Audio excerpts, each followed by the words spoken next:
If there is one place that can be considered Earth's great evolutionary experiment, it is South America. Over more than 50 million years of isolation, this continent not only gave rise to some of the strangest animals that ever lived, but also proved that life always finds paths no one could have predicted. But no isolation lasts forever. Then one day, the land itself built a bridge between two continents. And from that moment on, the history of South America and of life on Earth entered an entirely new chapter.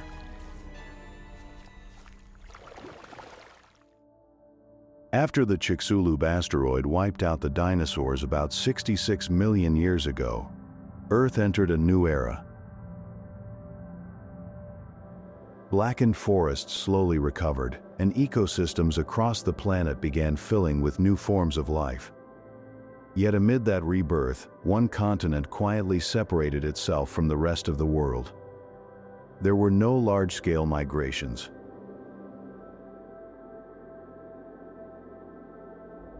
No competition from the rising mammals of the northern hemisphere. There was only the vast ocean surrounding it on every side, and time, stretching across tens of millions of years.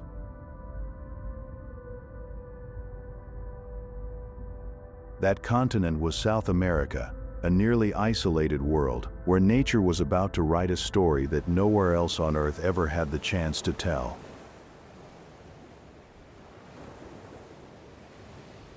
But that isolation had been set in motion much earlier, between about 135 and 100 million years ago, when the supercontinent Gondwana began to break apart and South America slowly drifted away from Africa.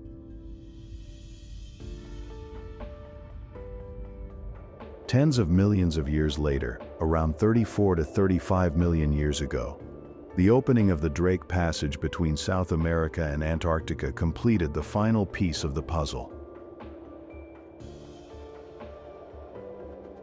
Powerful cold ocean currents began circling Antarctica, turning thousands of miles of open sea into a barrier that was nearly impossible for land animals to cross.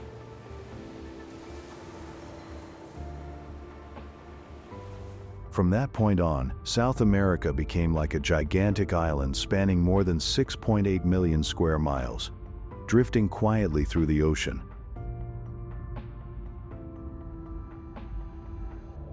If you could have stood on the shores of South America at that time, you would have witnessed something even more extraordinary.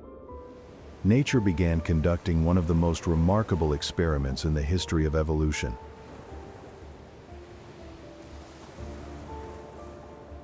Biologists call this process adaptive radiation. From just a handful of surviving ancestors, life branched into dozens, then hundreds of different evolutionary lineages across the scale of an entire continent.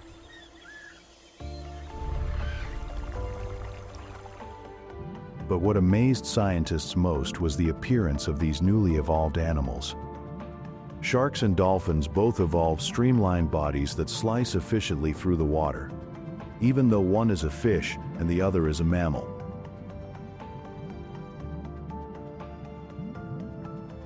The hoofed mammals known as Litopterna evolved long legs and a single weight-bearing toe, becoming strikingly similar to modern horses as they crossed open grasslands.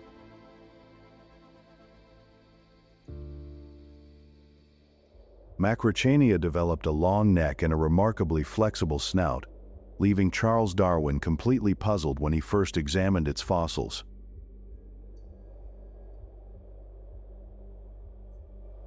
Toxodon displayed such an unusual combination of features, part hippopotamus, part rhinoceros, and part giant capybara, that Darwin could not determine where it belonged.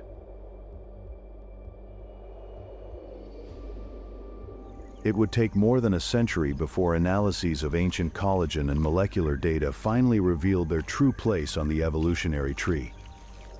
That discovery reminds us that what we think of as nature's familiar designs are, in reality, only one of many possible paths that life can take.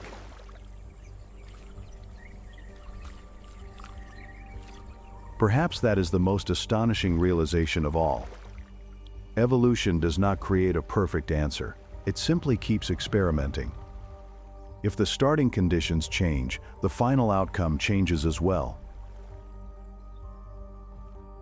So if Earth's history were restarted from the beginning, would all of these creatures be replaced by entirely unfamiliar forms of life that would still fill exactly the same ecological roles?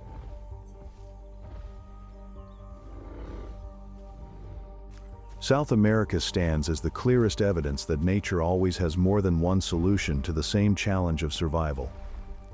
So who would ultimately rise to become the ruler of an entire continent?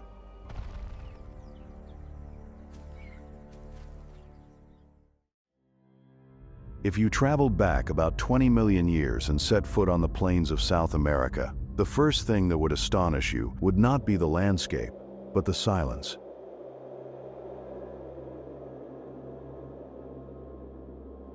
On the horizon, a gigantic shadow is moving closer. It is not a mammal. It is covered in feathers, with legs as long as those of a world-class sprinter, a massive head swaying with every stride, and eyes locked on its prey.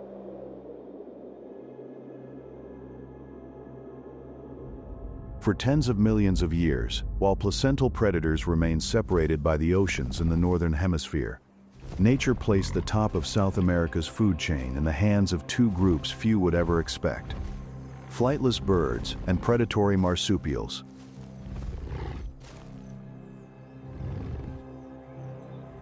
The first rulers were the Phorusrhacidae, better known as the terror birds. They appeared about 62 million years ago, not long after the end Cretaceous mass extinction, and quickly occupied the predatory niche once held by the dinosaurs.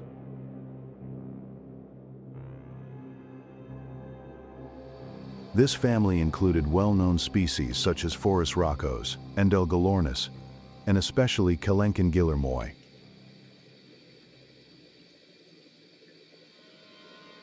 Standing nearly 10 feet tall, weighing more than 300 pounds, and carrying a skull about 28 inches long, the largest bird skull ever discovered in the fossil record.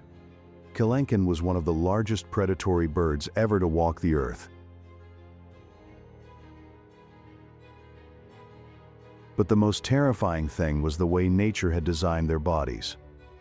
For years, paleontologists debated whether these giant birds could bring down large prey with the force of their bite.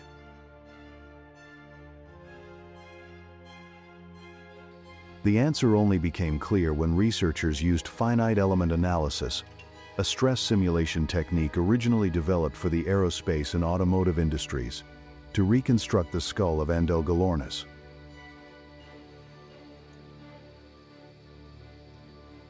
The results were surprising.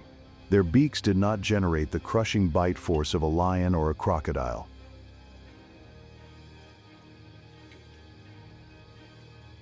Instead, their skulls were exceptionally strong when subjected to vertical forces, but much weaker under sideways twisting. That revealed an entirely different hunting strategy.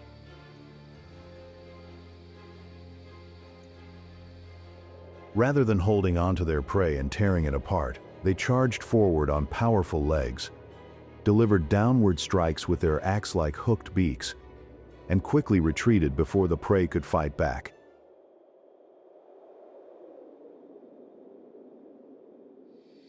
Yet living alongside the Phorusrhacidae was Sparassodonta, an extinct lineage of predatory marsupials that filled the same ecological role as the big cats on other continents.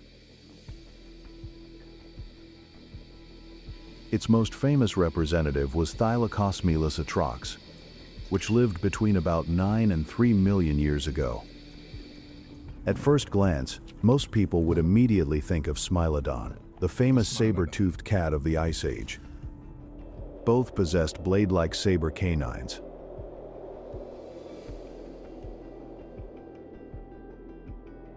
What made Thylacosmilus even more remarkable was an anatomical structure never seen in any saber-toothed cat.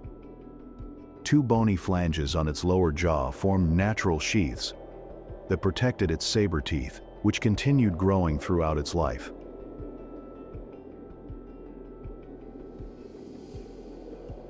Its power was concentrated in its neck and head muscles, allowing it to drive its saber teeth into prey using the force of its entire body, rather than relying solely on jaw strength.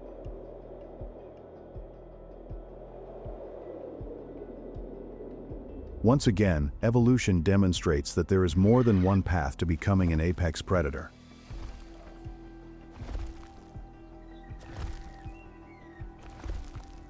Perhaps the most astonishing fact is not that terror birds or saber-toothed marsupials existed, but that both shared the same ecosystem for millions of years.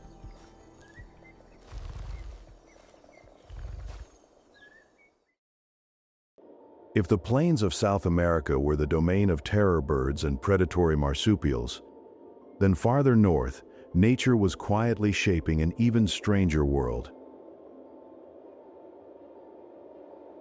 It was not the vast green Amazon rainforest we know today. For millions of years, this place resembled another planet, a world where size itself seemed to no longer obey the familiar limits of nature. What transformed this land into the home of South America's greatest giants? It began with the almost imperceptible movements of Earth's crust.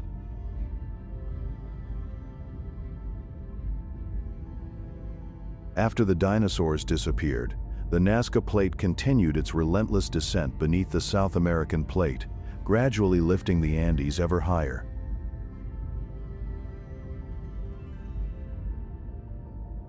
Between roughly 23 and 10 million years ago, during the Miocene epoch, large sections of the mountain range had risen high enough to reshape the continent's entire drainage system.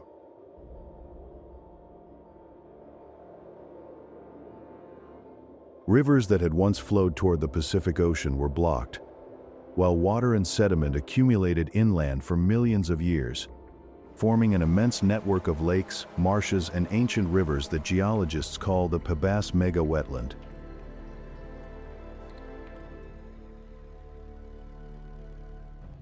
Covering as much as more than 390,000 square miles, it was one of the largest wetlands ever to exist on Earth. And when food remains abundant for long enough, evolution often follows a familiar path: gigantism.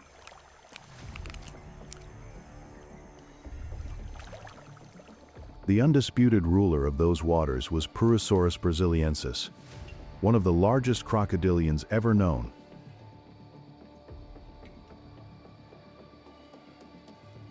Its fossilized skull alone measured nearly 5 feet long, while its entire body is estimated to have reached approximately 33 to 41 feet in length and weighed between 5 and more than 8 US tons.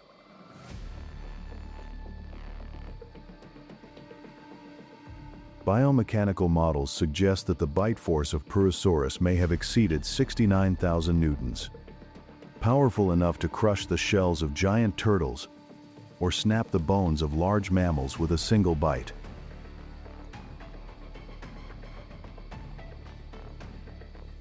In that world, even predators on land had reason to hesitate whenever they approached the water's edge.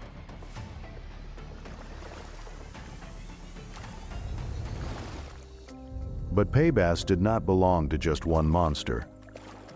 What astonishes paleontologists is that it once supported the greatest diversity of crocodilians ever recorded within a single ecosystem.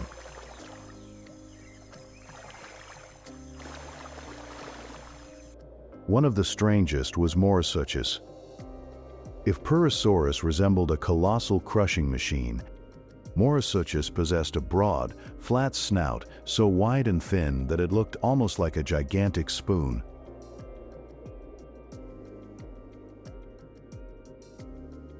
However, recent studies indicate that its skull was far too delicate to withstand powerful bites.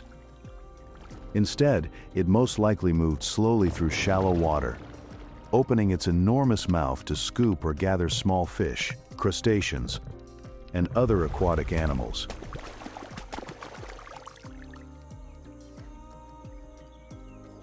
In the waters below lived Stupendomys geographicus, the largest freshwater turtle ever known. Its shell measured nearly 10 feet long and weighed more than 2,500 pounds, the equivalent of a compact car.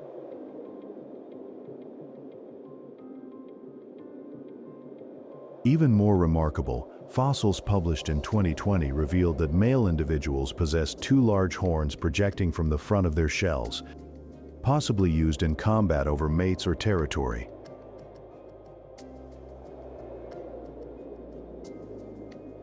On many shells, scientists have also discovered tooth marks that match those of Prehistoric, providing direct evidence that even this mobile fortress was not entirely safe from the greatest predator of the wetlands.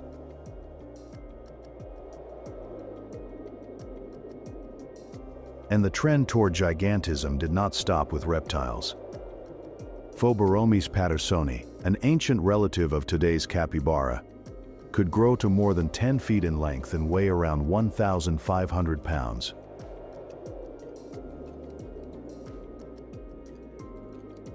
For comparison, the largest living capybaras typically weigh only about 175 pounds.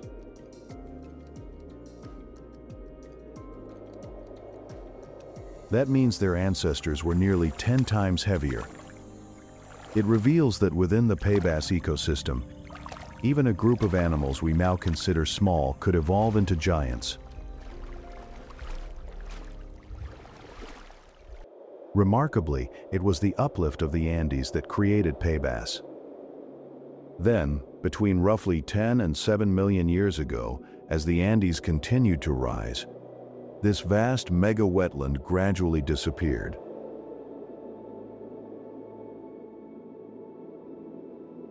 The water changed course and began flowing eastward, giving birth to the modern Amazon River basin and bringing the reign of the freshwater giants to an end. And yet, South America's extraordinary story was far from over.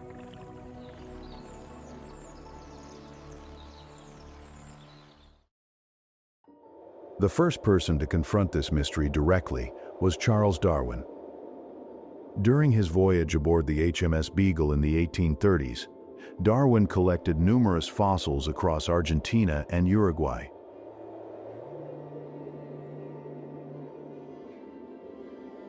Among them was Toxodon, a creature that puzzled him more than any other fossil he had encountered.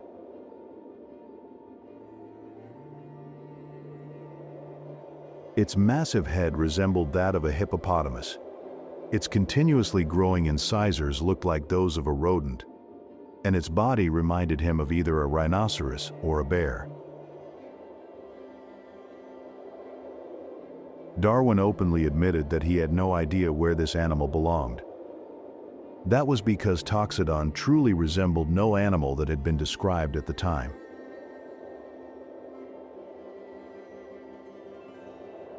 Today, we know that Toxodon belonged to the Notungulata, an extinct group of hoofed mammals found only in South America. Adults could grow to nearly 9 feet in length and weigh more than 3,000 pounds, comparable to a modern white rhinoceros.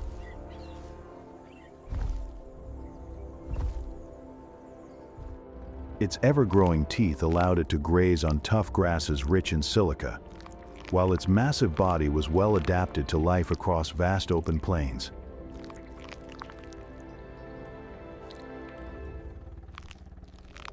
Another of the most famous imposters was Macroconia. Looking at its skeleton, most people would immediately think of a camel or a horse.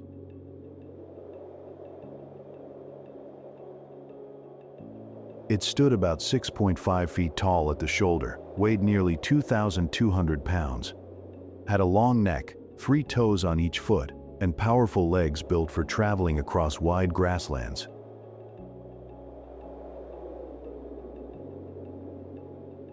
But its strangest feature was its skull. It may have possessed a short, flexible trunk, similar to that of a modern tapir. That trunk would have allowed it to pull down branches, pluck leaves, or detect scents in dusty environments.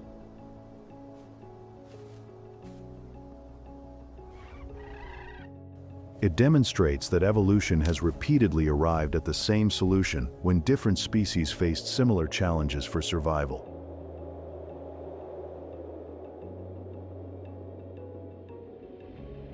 South America was also home to even stranger groups of animals, including the Astropotheria and the Pyrotheria.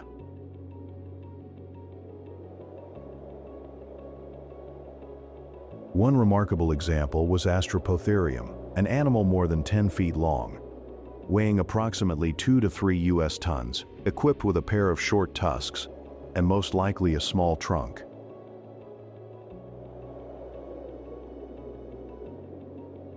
At first glance, it would be easy to mistake it for a relative of elephants.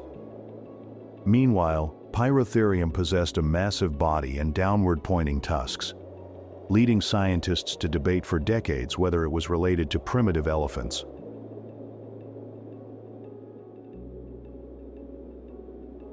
But when researchers compared their teeth, skulls, and skeletal structures in detail, the answer became clear.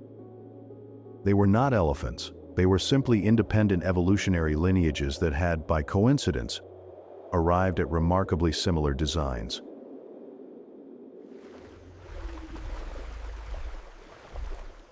For nearly 2 centuries, that mystery remained unsolved. The breakthrough finally came in 2015, when researchers successfully extracted surviving collagen proteins from the fossils of Toxodon and Macrochonia for the first time.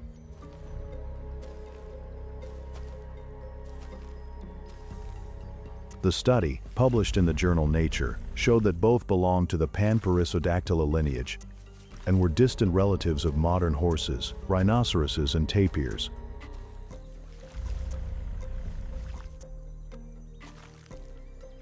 However, their common ancestor had split from those evolutionary lineages very early, shortly after the end Cretaceous mass extinction.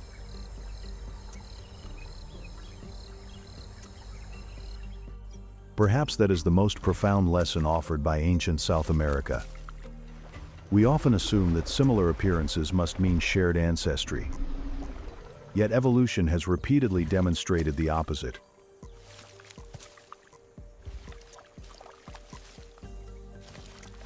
And even that was not the continent's greatest surprise. Although South America remained almost completely isolated for tens of millions of years, a handful of unexpected visitors from Africa somehow managed to cross the entire Atlantic Ocean.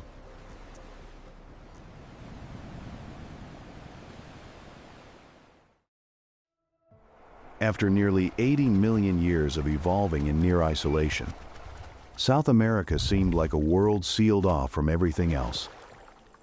Its strange hoofed mammals, terror birds, and predatory marsupials had written their own history with almost no influence from any other continent.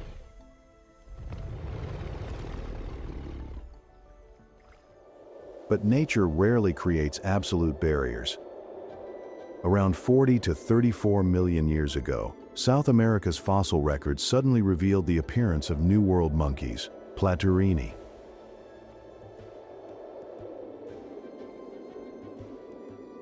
What makes this remarkable is that, before then, the continent showed no trace of primates whatsoever. Meanwhile, their closest relatives lived in Africa.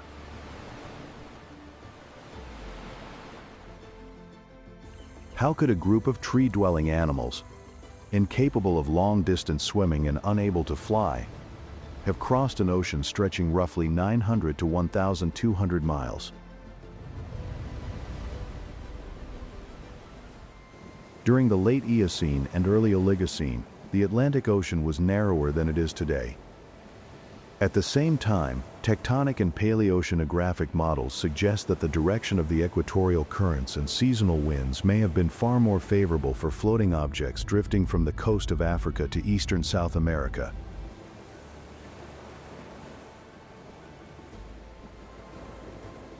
The same story appears to have unfolded for another group of animals, the Caviomorpha, the ancestors of guinea pigs, chinchillas, New World porcupines, and even the capybara, the largest living rodent on Earth.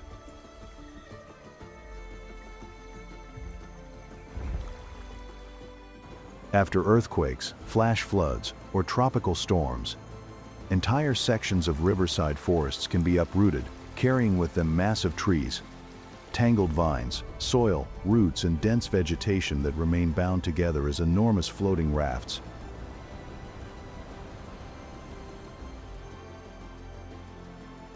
Similar events are still observed today after storms in the Amazon and the Caribbean, where reptiles, rodents, and lizards have been documented surviving for days on drifting mats of vegetation.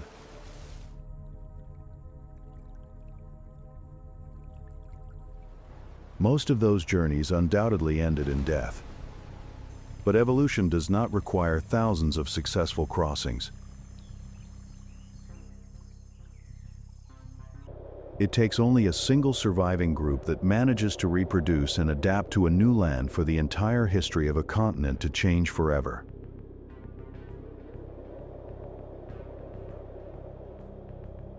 Then in 2020, the discovery of the fossil primate Eucalypithecus perdita in Peru, a member of the Parapithecidae, a group previously known only from Africa, suggested that there may have been more than one wave of primates crossing the ocean, rather than a single migration.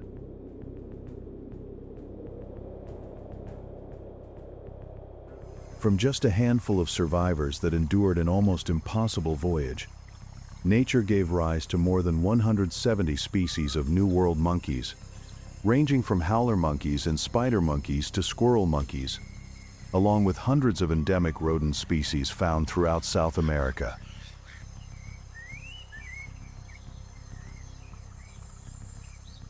Yet for most of that time, South America continued to follow its own evolutionary path.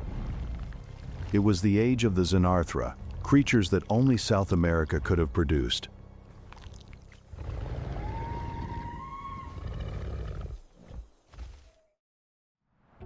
Today, this group survives only in familiar animals such as anteaters, armadillos, and tree sloths. But these are merely the diminished descendants of a dynasty that ruled South America for tens of millions of years.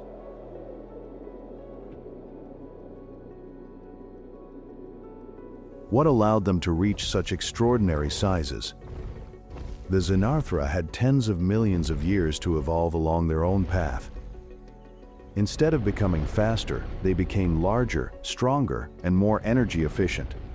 It was this very strategy that gave rise to the true giants of South America.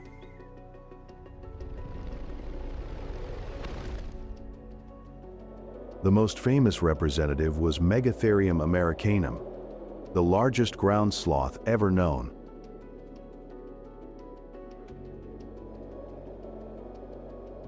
Standing upright on its hind legs and supported by its massive tail, Megatherium could reach nearly 20 feet in height and weigh approximately 4 to 5 US tons, comparable to a fully grown African elephant.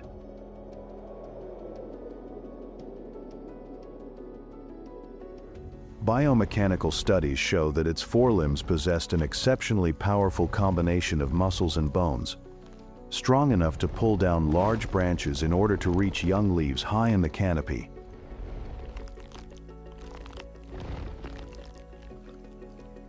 Its claws, measuring nearly 12 inches long, were not only used for gripping and pulling branches, but also served as formidable defensive weapons if it came under attack. If Megatherium was a giant gardener, then Glyptodon and Dodicurus were living armored vehicles.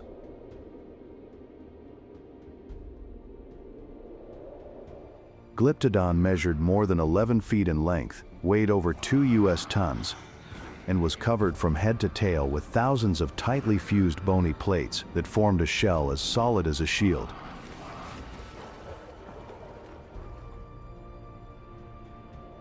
Dodicurus went even further, possessing a tail that ended in a massive bony club armed with large spikes.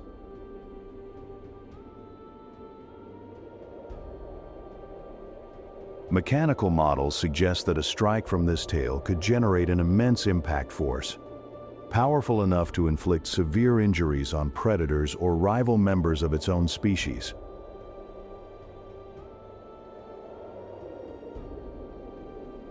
Remarkably, this structure closely resembled the clubbed tail of Ankylosaurus, even though the two groups were separated by more than 100 million years of evolution and shared no close relationship.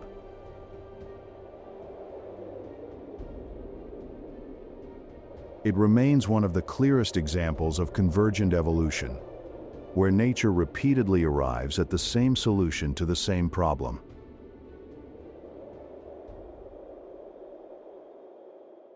But the greatest importance of the Xenarthra lay in their role within the entire ecosystem. When Megatherium pulled down branches to feed, sunlight reached the vegetation below, allowing young plants to flourish and increasing the diversity of plant life.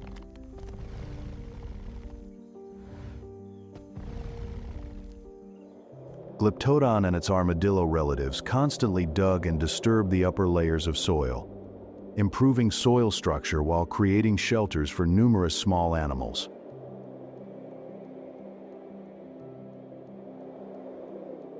Most remarkably, in Brazil and Argentina, scientists have discovered hundreds of paleoburrows, enormous fossil tunnels ranging from several dozen to more than 100 feet in length, wide enough for an adult human to walk through.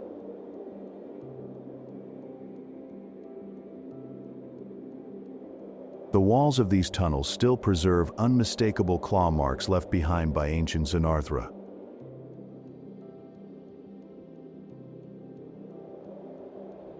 In addition, as these multi-ton animals consumed fruit and traveled long distances before depositing seeds, they dispersed plants on a scale that very few modern species can match.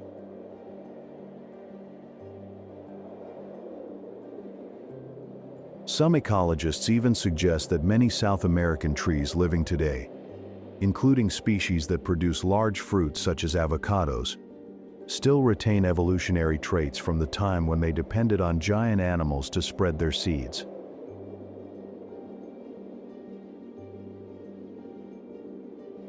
For tens of millions of years, these giants faced almost no rivals worthy of challenging them.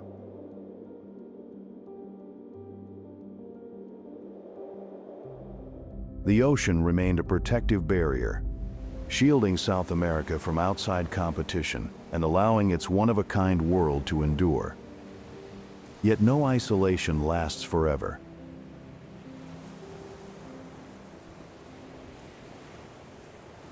Around 3 million years ago, a narrow strip of land began to rise between North and South America, opening the gateway to the greatest exchange of mammals in Earth's history.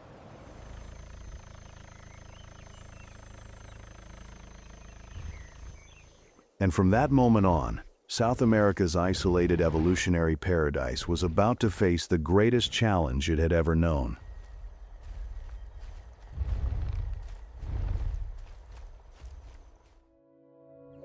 Paleontologists call this event the Great American Biotic Interchange. From the north came a wave of placental mammals spreading into South America. Among them were the ancestors of big cats, dogs, bears, weasels, deer, camels, horses, and gomphotheres. These groups had already endured tens of millions of years of intense competition across North America and Eurasia.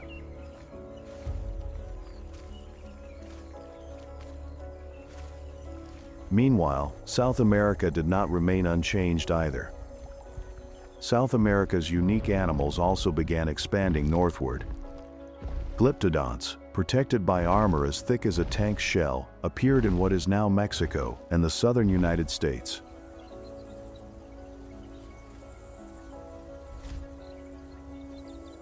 Giant ground sloths such as Megalonyx and Eremotherium extended their range as far as Alaska.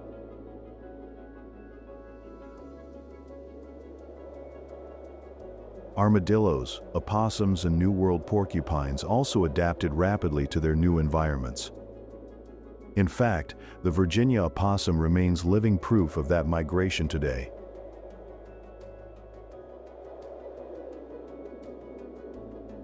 It is the only marsupial that still survives naturally in North America, a living legacy of the biological exchange that took place millions of years ago.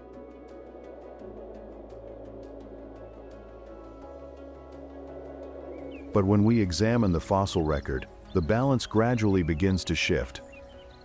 Many of South America's endemic animal groups started to decline after predators and herbivores from the north arrived.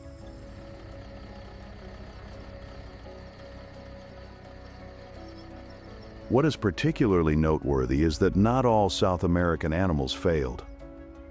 Armadillos, opossums, New World porcupines, and many other species survived and even expanded their ranges into North America.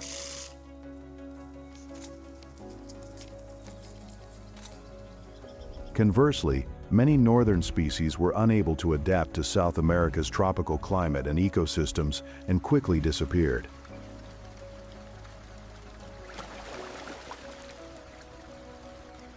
This demonstrates that the Great American Biotic Interchange was not a one-way invasion, but a vast natural experiment in which every species had to prove its own ability to adapt. So, did South America's ancient world come to an end at that moment?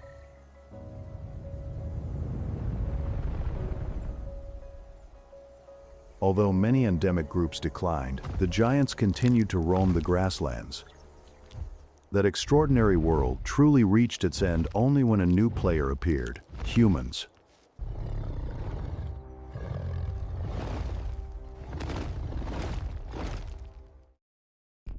Archaeological evidence from sites such as Monte Verde in Chile shows that humans had reached South America at least 14,500 years ago, and possibly even earlier.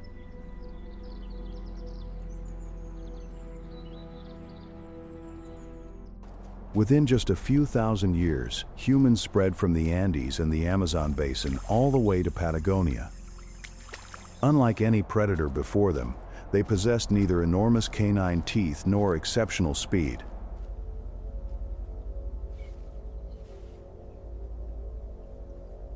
They needed only effective cooperation and the ability to choose the right moment to strike. This gave rise to the well-known overkill hypothesis, proposed by paleontologist Paul S. Martin.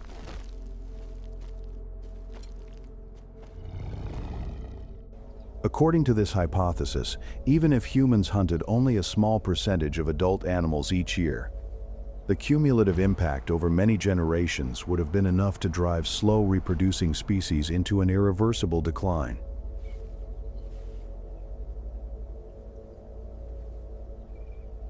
Today, however, most scientists no longer regard this as the sole explanation.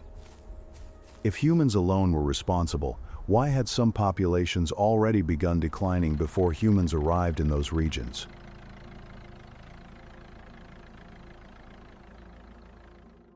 And if climate alone was to blame, why did so many species that had survived dozens of previous ice age cycles fail only during the last one?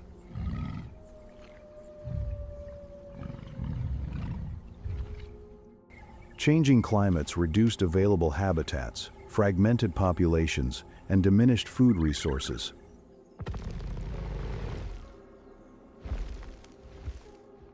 Competition with newly arrived species following the Great American Biotic Interchange continued to place additional ecological pressure on native animals. The true consequence was that Megatherium, Glyptodon, Duodecarus, Toxodon, and Macrochonia disappeared one after another.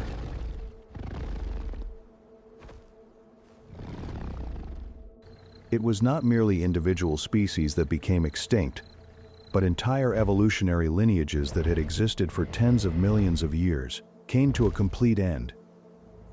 That was the true scale of the crisis South America experienced.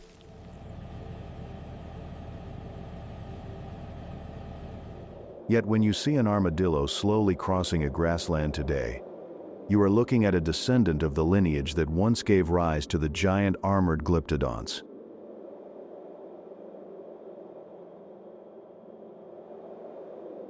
A three-toed sloth quietly hanging from the canopy of the Amazon still carries within its body the legacy of relatives like Megatherium, which once stood nearly 20 feet tall.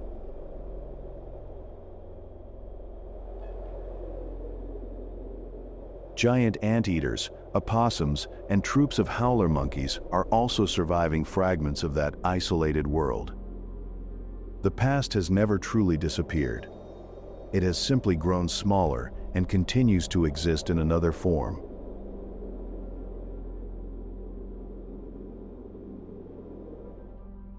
For tens of millions of years of isolation, South America was a one-of-a-kind evolutionary laboratory, where unique ecological pressures gave rise to endemic species found nowhere else on Earth.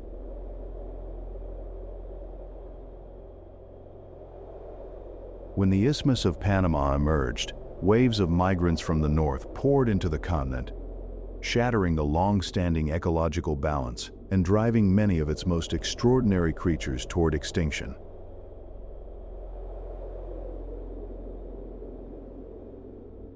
The fossil record that remains preserves not only the astonishing creativity of natural selection, but also a sobering reminder. No world, no matter how unique, can remain untouched by the Earth's constant cycle of change.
After the Chicxulub asteroid struck Earth,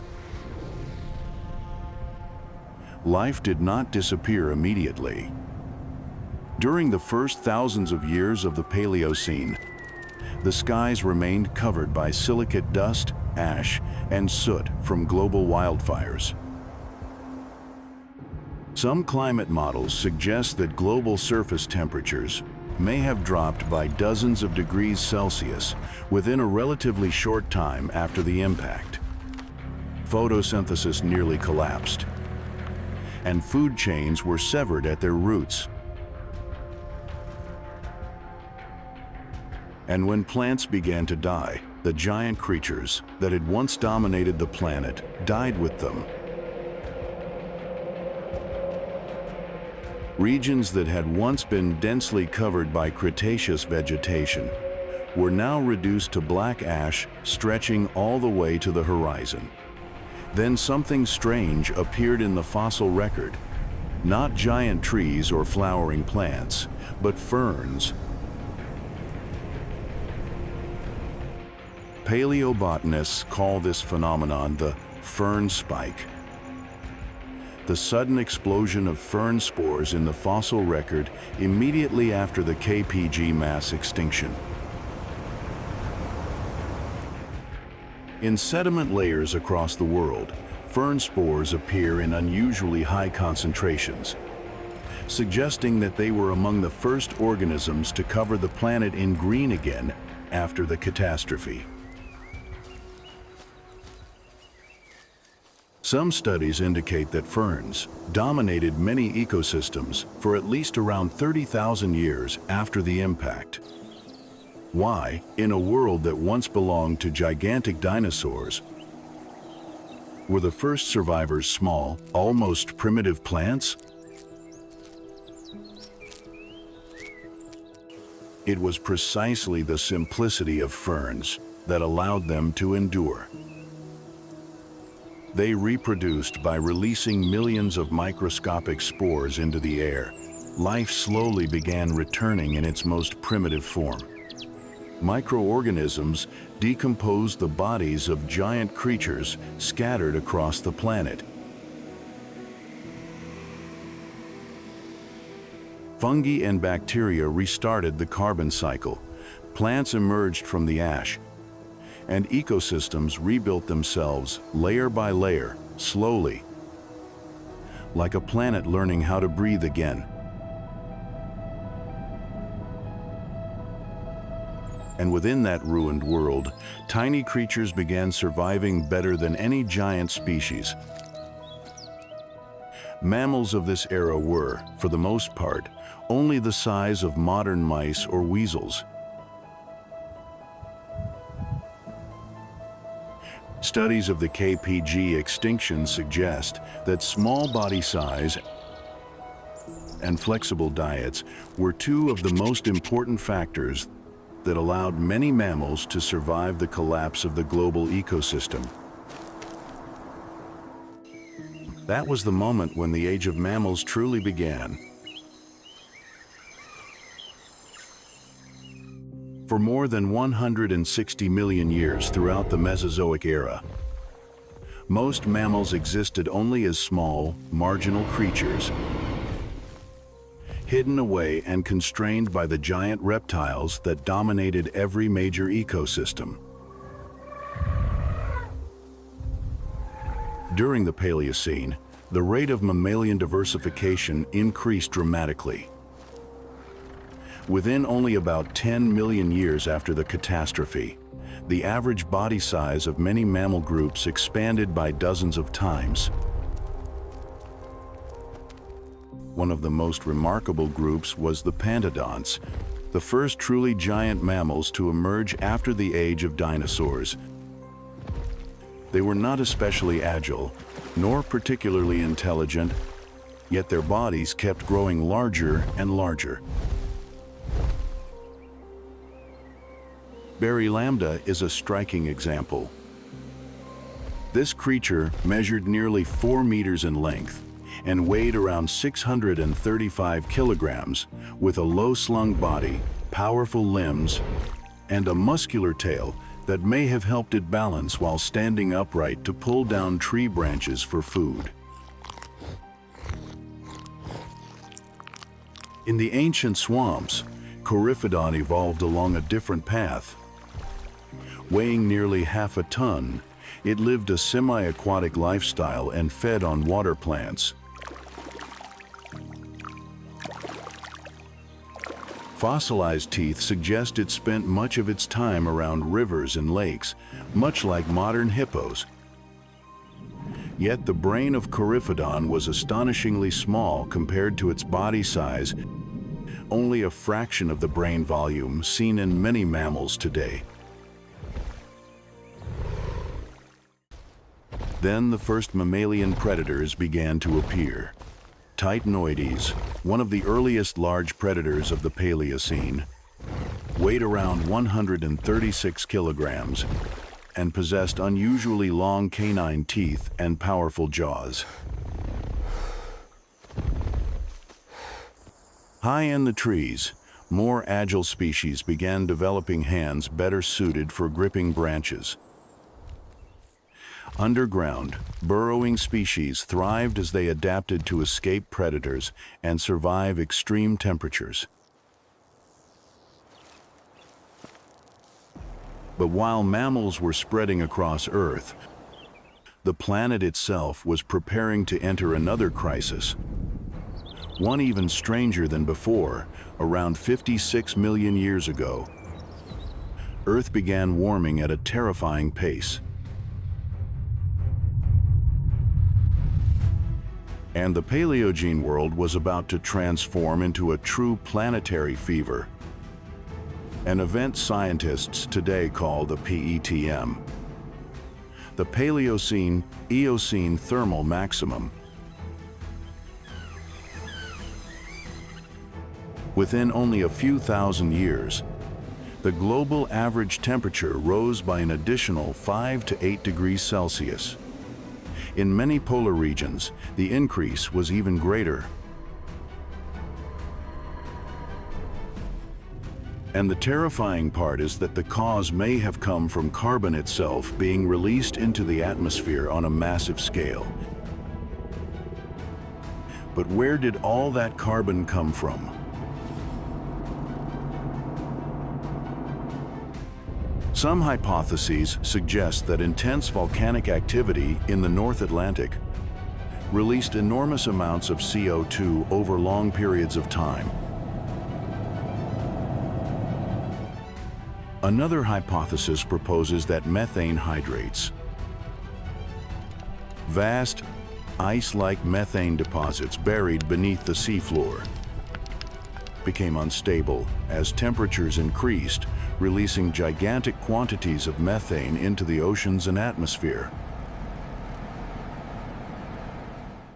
And methane is a greenhouse gas dozens of times more powerful than CO2 in the short term.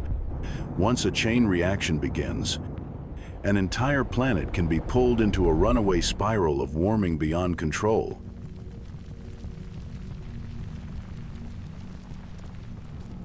Geochemical evidence suggests that somewhere between 3,000 and more than 7,000 gigatons of carbon may have been injected into Earth's climate system during the PETM. As Earth warmed, the oceans slowly began dying from within. Warm water holds less oxygen than cold water.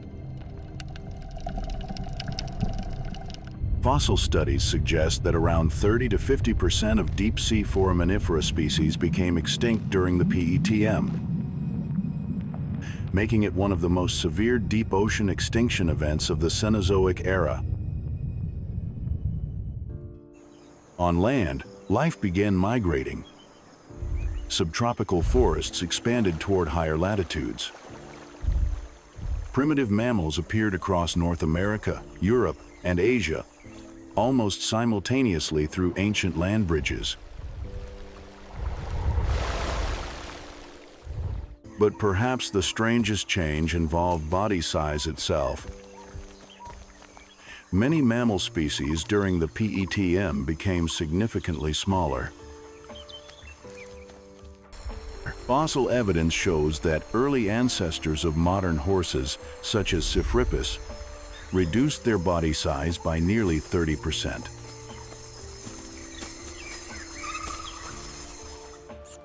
In a hotter environment, smaller bodies dissipate heat more efficiently and require less energy to survive. The PETM reveals a terrifying truth. Earth does not need an asteroid to completely transform life. Once the climate moves beyond equilibrium, the planet itself can become something entirely different. Yet the paradox is that this extreme greenhouse world also opened the door to another biological explosion.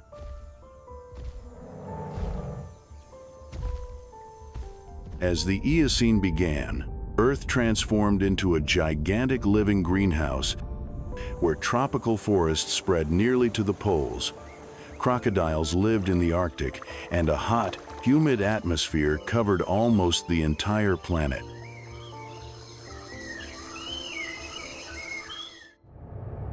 Earth, during the Eocene, roughly 56 to 33.9 million years ago, was the hottest period of the Cenozoic era, a living greenhouse on a planetary scale. Global average temperatures are estimated to have been around 10 to 14 degrees Celsius higher than today.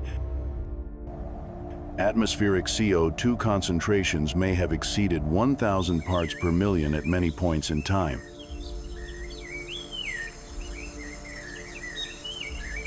Fossils discovered on Ellesmere Island in Canada reveal that around 50 million years ago, regions near what is now the Arctic Ocean once contained swamps, broadleaf forests, and even ancient relatives of crocodiles. This suggests that average temperatures in the polar regions during the Eocene may have ranged between 18 to 23 degrees Celsius,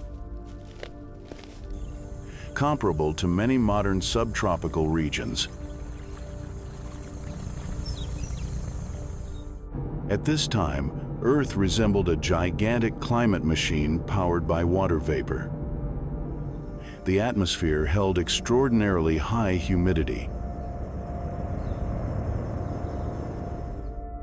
Rain fell frequently, tropical forests stretched into latitudes never seen in modern history.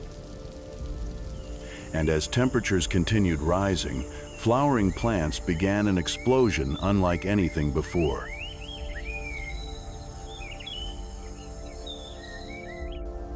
Paleobiologists describe this as part of the flower revolution, a period when angiosperms, or flowering plants, expanded and restructured nearly every terrestrial ecosystem on Earth. Palm trees flourished across much of the world. Early ancestors of cacti began evolving water retention mechanisms to survive in localized hot, dry environments.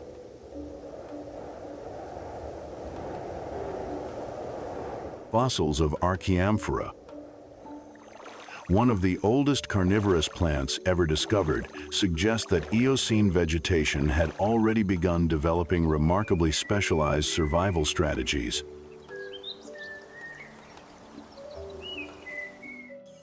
Flowers led to pollinating insects. Insects supported birds and fruit-eating animals. Forests became the densest biological networks to exist since the KPG mass extinction. And during the Paleogene, another evolutionary explosion was about to unfold, one happening on a much smaller scale, yet one that would influence the entire planet.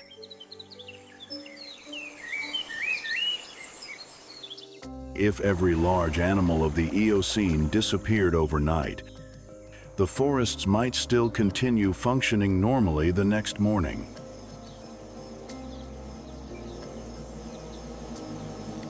But if insects vanished, the entire planet could collapse. During the Paleogene, as tropical forests spread across the world and flowering plants exploded in unprecedented numbers, another silent revolution was unfolding beneath the canopy. The explosion of insects.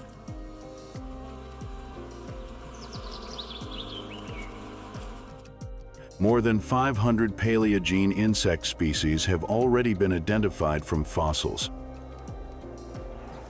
and the true number was likely far greater. Beetles, ancient bees, ants, termites, flies, and especially weevils, plant-eating snout beetles, began diversifying at astonishing speed. Fossil studies show that the number of plant-feeding insect families increased dramatically alongside the expansion of flowering plants during the Eocene. Flowers changed to attract insects. Insects changed to exploit flowers more efficiently. And every small adaptation pushed biodiversity to expand exponentially. Eocene flowers were not simply plants. They were biological power stations. Nectar supplied sugar.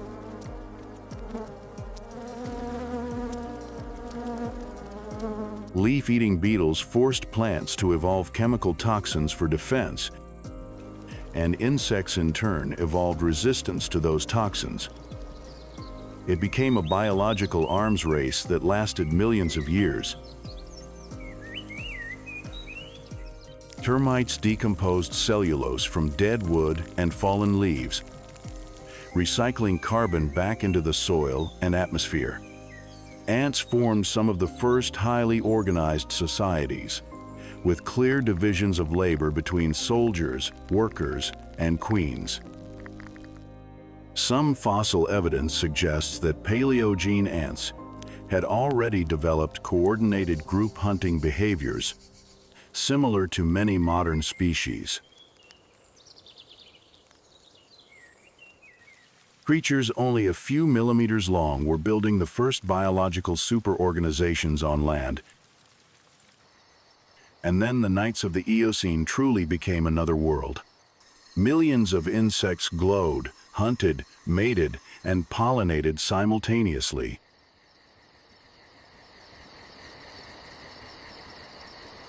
The whole ecosystem functioned through creatures so small that many large mammals may have barely noticed they existed at all. While mammals were evolving to dominate the land, the final descendants of the dinosaurs had not disappeared. They were evolving in an entirely new direction, to the sky. Modern birds are the final descendants of theropod dinosaurs. But during the Paleogene, they were not yet the small creatures we know today. In a world where ecosystems were still rebuilding themselves, many birds rose to replace the roles once held by giant predators, becoming Earth's new versions of dinosaurs. One of the most haunting creatures of the early Paleogene was Gastornis, a bird standing roughly 1.8 to 2.1 meters tall and weighing more than 100 kilograms. Its immensely powerful legs allowed it to move rapidly through the hot, humid forests of the Eocene, while its enormous beak, several centimeters thick, once led paleontologists to believe it was a top predator.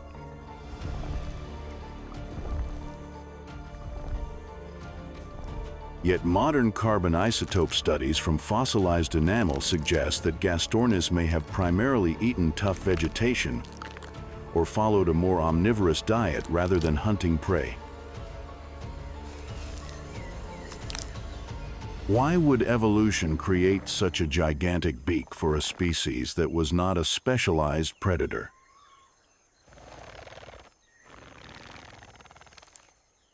Perhaps after the mass extinction, nature was no longer following the old rules. Meanwhile, in the isolated southern hemisphere, the first ancestors of the terror birds began to emerge.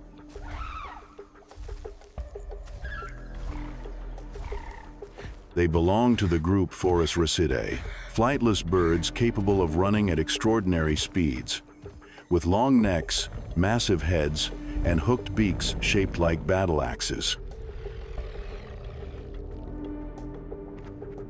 Some later species grew taller than 3 meters and became the dominant predators of South America for tens of millions of years.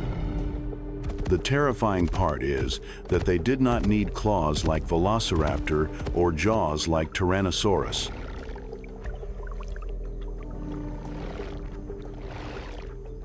A single strike from a beak weighing several kilograms could generate enough force to shatter the bones of prey.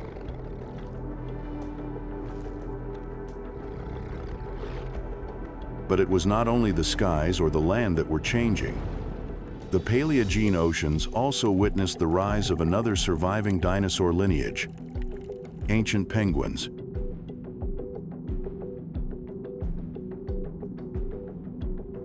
Waimanu, which lived around 61 million years ago in New Zealand, was one of the oldest penguins ever discovered.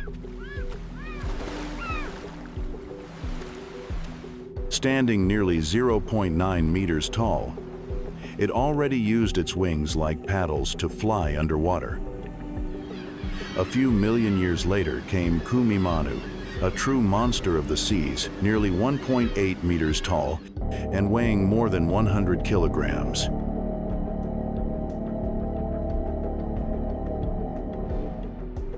Imagine a creature resembling a modern penguin, yet standing shoulder-high to an adult human, diving hundreds of meters into dark ocean depths to hunt ancient fish and squid.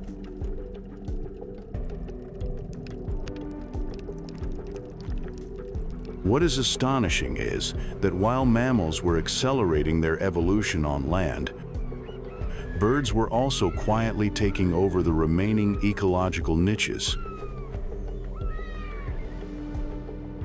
nature did not simply recover after the KPG catastrophe. It completely rebuilt the world using entirely new designs. And then, as birds continued dominating the Paleogene skies, evolution on land began creating creatures even stranger still. Gigantic mammalian monsters that looked as though they had come from another planet.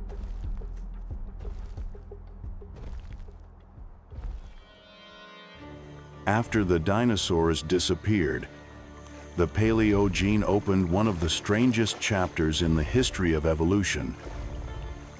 A time when nature began experimenting with biological designs that had never existed before.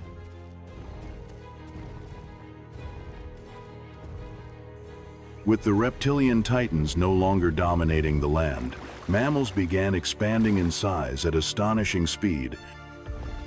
Creatures with enormous skulls, grotesque claws, giant hollow horns, and bodies that looked as though they had been assembled from multiple different species. The Paleogene resembled a gigantic laboratory of life. And the first monsters of the age of mammals were born. One of the most controversial names is Andrewsarchus,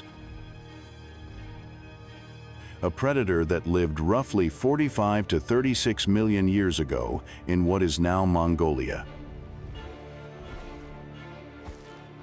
Based on body proportions, Andrewsarchus may have reached around 5 meters in length and weighed close to a ton. Its jaws were enormous, equipped with thick, crushing teeth, similar to scavengers, as well as sharp teeth capable of tearing flesh. Then there was Entelodon, a creature often nicknamed the Hell Pig.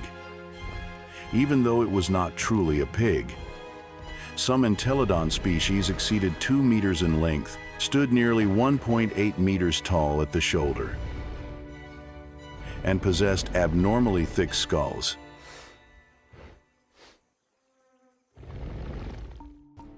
Fossil bite marks suggest they frequently fought one another using their jaws. Their immensely powerful bite force could crush bone, while their long legs allowed them to run quickly across the expanding open landscapes of the late Eocene.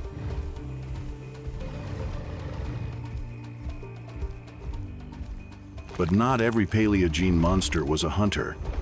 Chalicotherium looked like a bizarre evolutionary mistake. It had the body shape of a horse, yet its elongated front limbs ended in enormous curved claws stretching tens of centimeters long.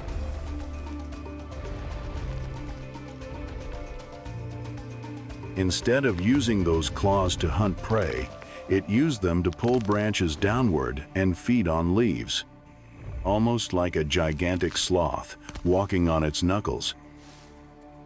It is proof that evolution does not move toward perfection, but toward efficiency within specific environments.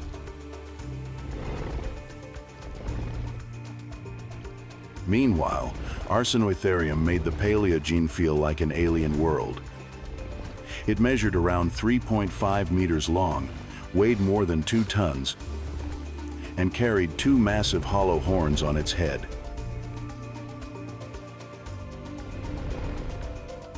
They dominated many Eocene plains before climate change eventually drove them to extinction. The most terrifying part was not their size, but the speed of their evolution. In only about 10 to 15 million years after the KPG mass extinction, mammals evolved from tiny creatures living in darkness into gigantic rulers of the planet.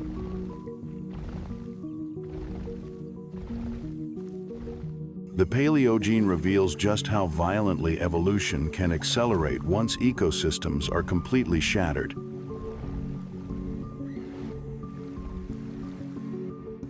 But while these mammalian monsters were conquering the land, another branch of mammals was undergoing an even more extraordinary transformation, abandoning the land entirely to return to the oceans. And from small, river-dwelling creatures, they would eventually evolve into Earth's very first whales. Around 60 to 50 million years ago, global ocean temperatures were approximately 8 to 12 degrees Celsius warmer than they are today. Many deep ocean regions were almost entirely free of polar ice that would normally help cool and circulate the waters. This created nutrient-rich but oxygen-poor deep seas, the ideal environment for large predators to evolve and thrive. Marine food chains began restructuring completely. One of the earliest rulers was Otodus, the ancient ancestor of Megalodon. Fossilized teeth suggest it may have reached lengths of around 8 to 9 meters during the early Paleogene, with jaws powerful enough to slice through the flesh of primitive whales.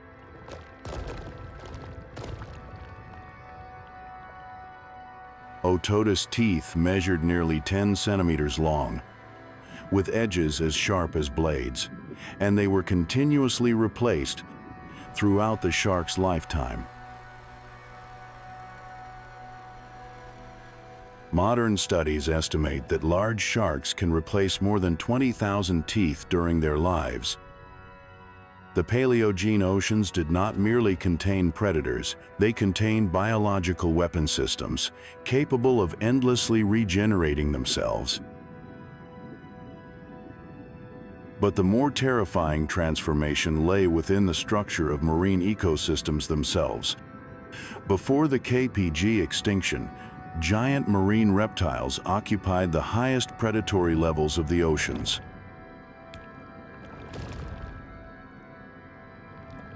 In estuaries and coastal swamps, Thoracosaurus emerged like a ghost left behind from the age of ancient reptiles.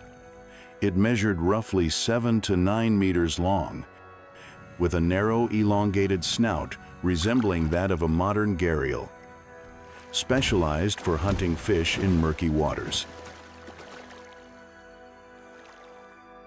Some fossil evidence suggests this species survived the KPG extinction event itself, meaning it witnessed the collapse of the dinosaur world and continued living into the new one that followed.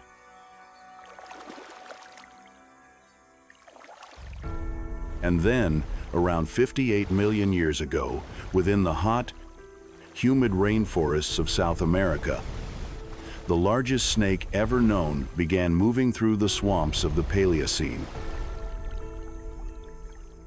Titanoboa stretched approximately 12.8 to 14 meters long, weighed more than a ton, and possessed a body diameter approaching 0.9 meters. The crushing force generated by its immense muscles alone was enough to stop the blood circulation of its prey within seconds. The size of Titanoboa also revealed something else. Earth's climate at the time was vastly hotter than today. But the Paleogene was terrifying not only because of what could be seen, it was also terrifying because of what remained hidden in the darkness. While ancient whales hunted through the oceans and multi-ton predators roamed across the land, a small group of creatures with forward-facing eyes was quietly developing the most dangerous weapon in the history of life, the brain.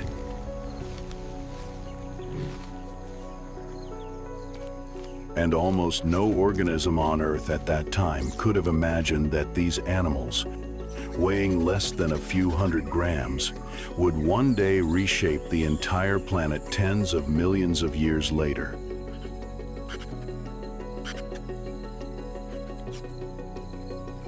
Around 66 to 63 million years ago, the first primitive primates began appearing after the KPG extinction event.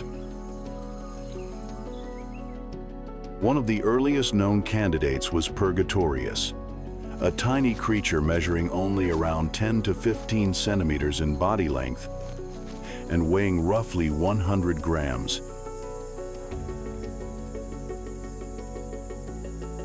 It possessed flexible feet capable of gripping branches, fingernails, instead of sharp claws on some digits, and depth perception superior to many mammals of its time.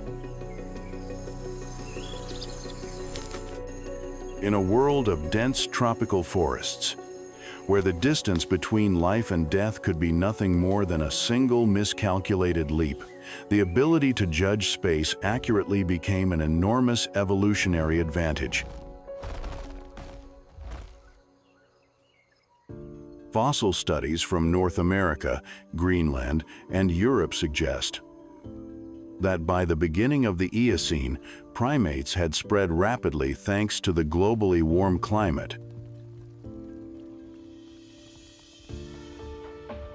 Tailhardina, an early primate living around 56 million years ago, may have migrated across ancient land bridges, connecting continents as Earth's temperatures surged during the PETM. What is astonishing is that their tiny skulls already showed expansion in brain regions associated with vision and motor coordination.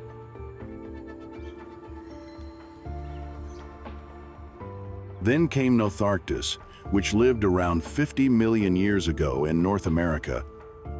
It measured nearly 60 centimeters long, possessed a long tail for balance, and had large forward-facing eyes.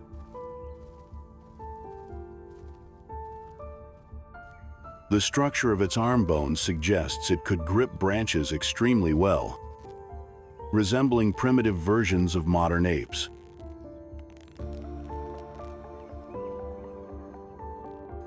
By today's standards, the brain of Notharctus was still small, yet the ratio of brain size to body size had already increased significantly compared to many other Paleogene mammals.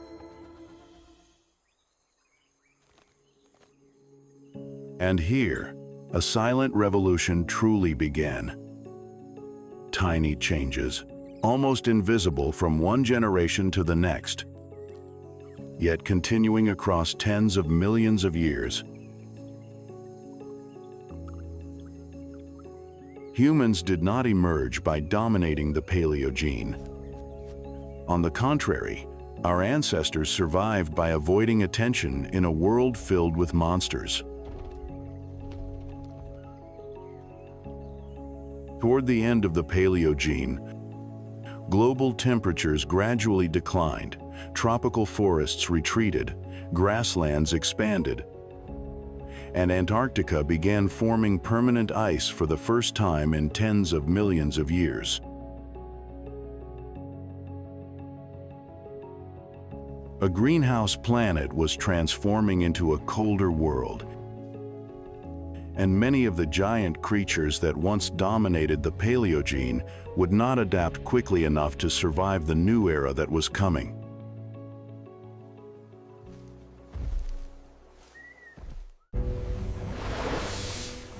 After the dinosaurs vanished, Earth entered an era in which size, strength, and biological violence became the new rules of survival.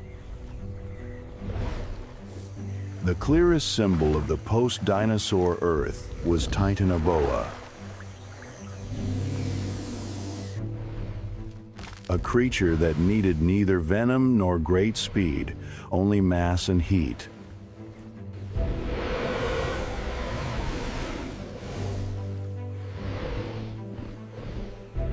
With an estimated length of 12.8 to 15.2 meters and a weight exceeding 1,300 kilograms, Titanoboa was the largest snake that ever lived.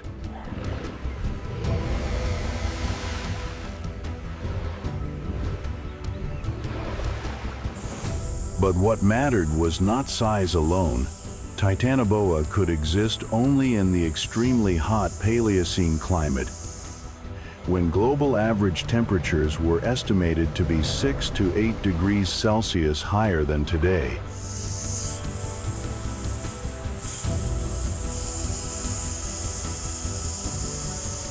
Its enormous body was a direct consequence of an overheated Earth,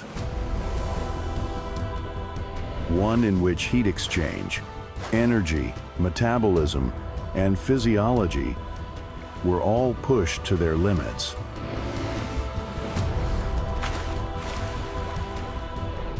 They were the logical product of their environment, tropical forests stretching almost to the poles, atmospheric carbon dioxide levels far higher than in the pre-industrial era, and cold-blooded animals no longer constrained by temperature. Size was no longer a burden, it became an absolute advantage. Greater hunting efficiency, fewer predators, and cold, unquestioned dominance of the food chain.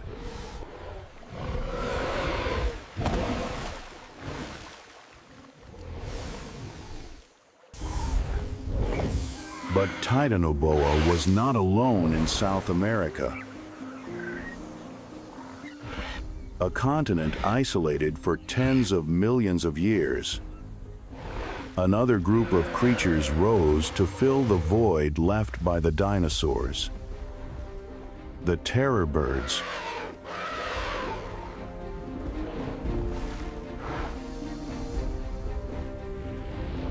These giant predatory birds stood 2.5 to 3 meters tall, could not fly, but ran fast, armed with curved, blade-sharp beaks.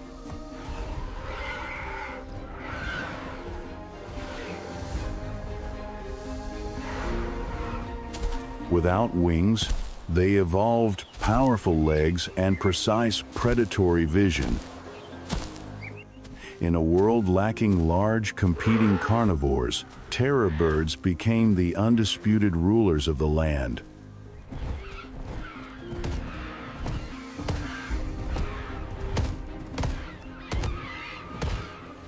What is truly frightening is not any single species, but the broader evolutionary trend. Violence did not disappear with the dinosaurs. It only changed its form.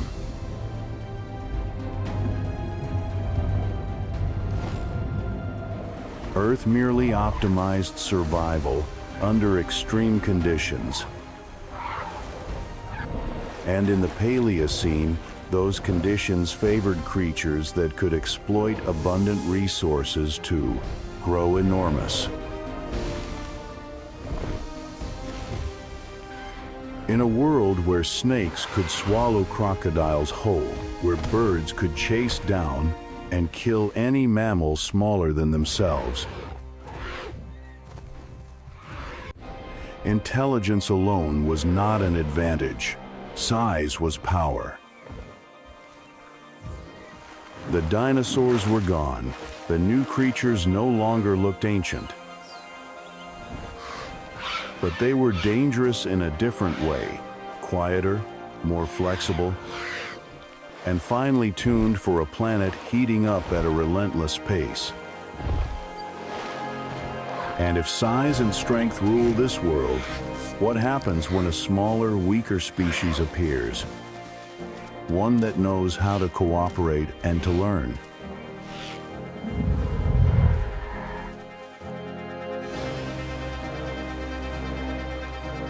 After the first monsters established the new rules of survival, Earth did not stop.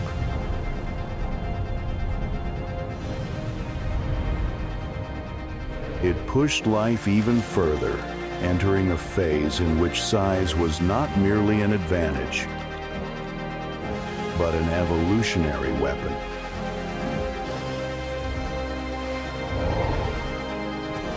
This was the age of megafauna, an era in which creatures did not grow large to impress, but to survive on an unforgiving planet.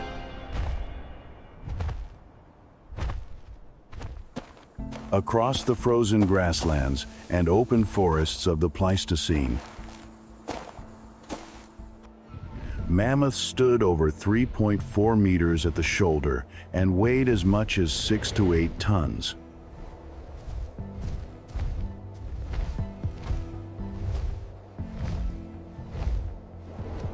Their long, curved tusks were not just tools for digging through snow to find food, but also weapons of defense against other massive predators. Here, size meant the ability to retain heat, store energy,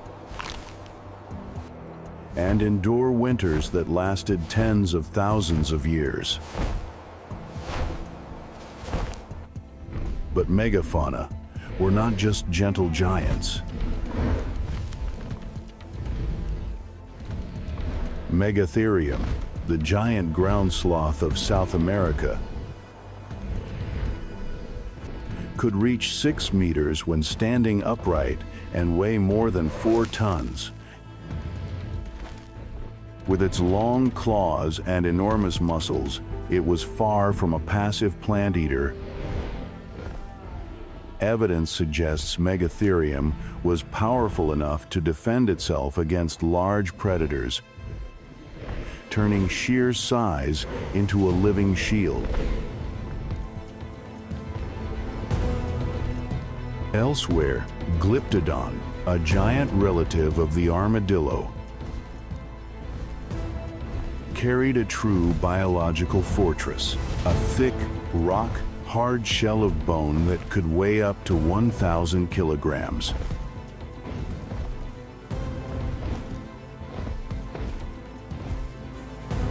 When it curled into a ball, Glyptodon was nearly invulnerable. On isolated Australia, Diprotodon, the largest marsupial that ever lived, reached 2.5 to 3 tons. It dominated its ecological niche simply by being bigger than everything else. On dry plains, size allowed it to travel farther for water and food, while few creatures dared to challenge it.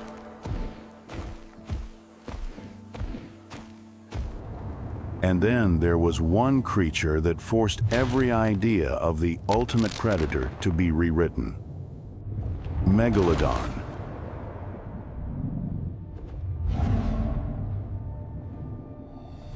In the oceans, where greater size means greater control over energy, Megalodon reached an estimated 18 to 20 meters in length, with teeth up to 18 centimeters long. Biomechanical models suggest its bite force ranged from 108,000 to 182,000 newtons, enough to crush the skull of a large whale in a single strike.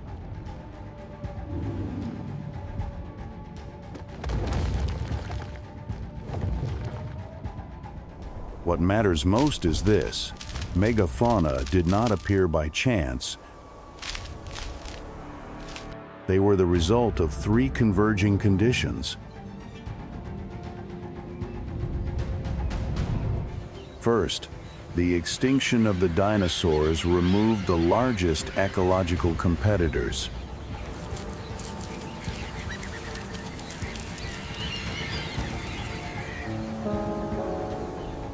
Second, abundant resources, lush vegetation, and biomass-rich oceans allowed massive bodies to sustain high metabolic demands.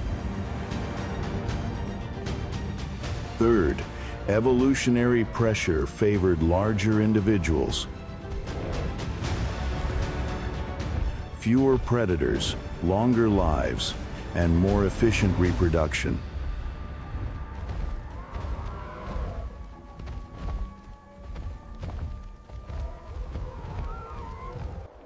The age of megafauna was therefore both the peak and the limit of one evolutionary strategy. Earth had tested maximum size, and for a time it worked until the conditions changed.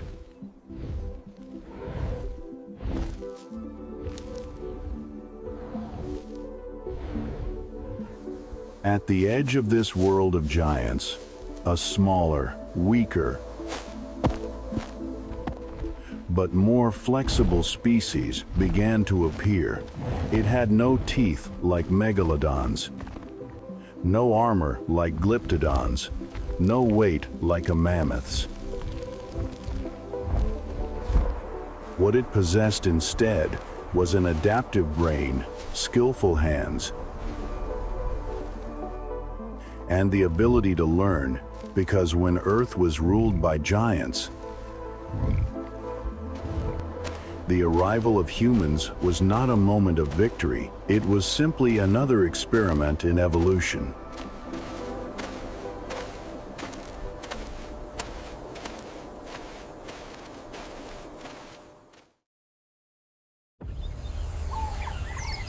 Early primates emerged in Africa about 6 to 7 million years ago, with no long fangs, no claws, no exceptional speed, and no great strength.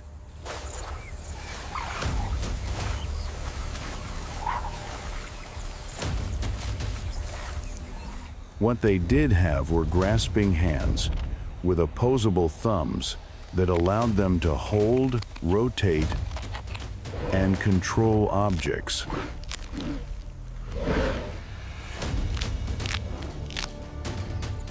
The first hominins, such as Australopithecus afarensis, stood less than 1.5 meters tall and weighed only 30 to 45 kilograms, making them painfully fragile among giant predators.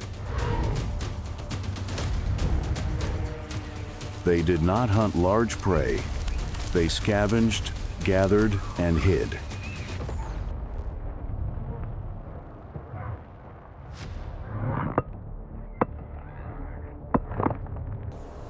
Fossil evidence shows that many individuals were eaten by saber-toothed cats, prehistoric hyenas, and even giant eagles. Change came only when the brain began to grow faster than the body. About 2.5 million years ago, the brain volume of Homo habilis increased to around 600 to 700 cubic centimeters, compared with under 500 cubic centimeters in earlier primates.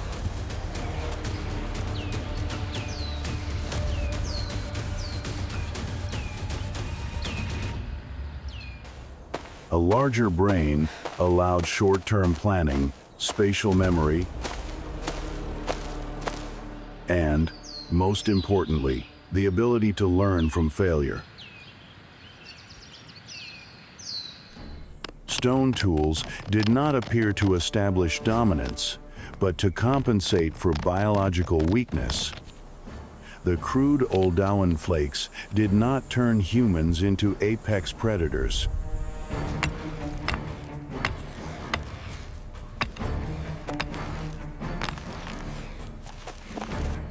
Fire, brought under stable control about 400,000 to 500,000 years ago, drove predators away, extended activity into the night,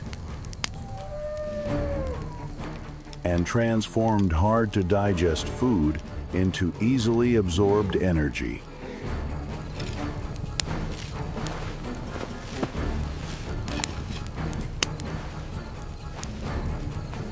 Fire did not make humans stronger than megafauna, but it kept them from being wiped out.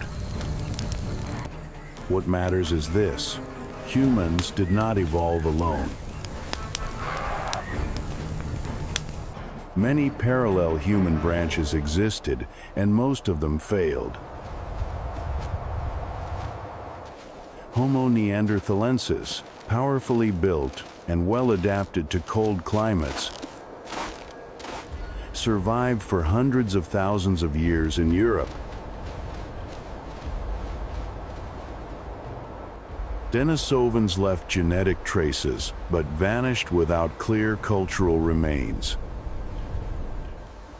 Homo floresiensis, the hobbit humans less than 1.1 meters tall, survived on the island of Flores through small size and energy efficiency.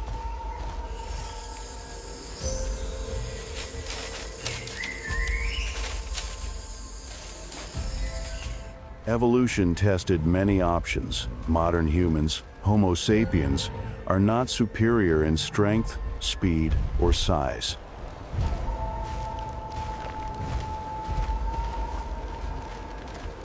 Their advantage lies in social flexibility. Early language allowed information to be shared beyond a single individual.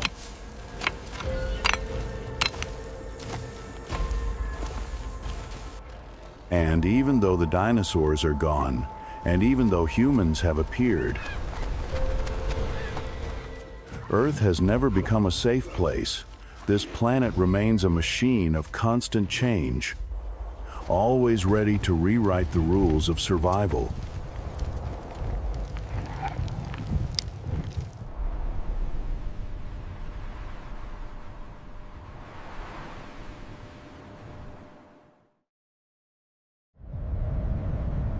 Throughout the Paleogene and Neogene, Earth's climate fell into a state of instability that lasted tens of millions of years.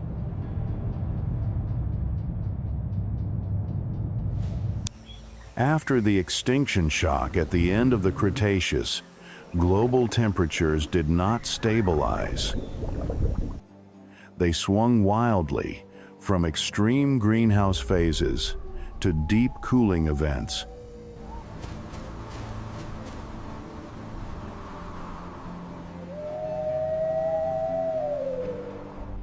During the Paleocene-Eocene thermal maximum, or PETM, about 56 million years ago, average global temperatures rose by 5 to 8 degrees Celsius in just a few thousand years. A climate shock powerful enough to restructure the entire biosphere. Ecosystems barely had time to recover before being forced to adapt once again. In such an environment, life was not only confronting predators, but the planet itself.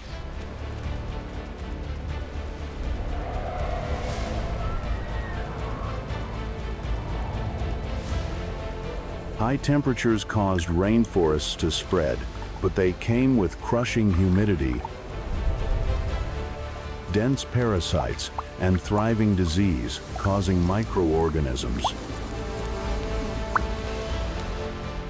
On land, predators constantly changed form. Saber-toothed cats,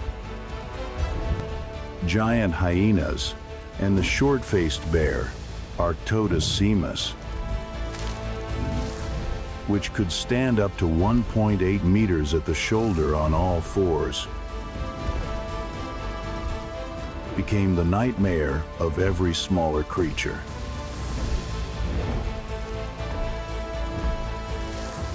There was no stable top of the food chain, only brief periods of calm before a new predator emerged and shattered the balance.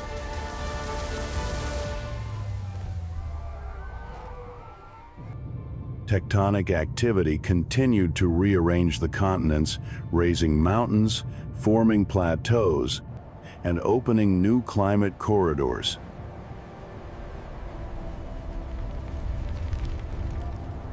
The uplift of the Himalayas during the Neogene did not just reshape the land.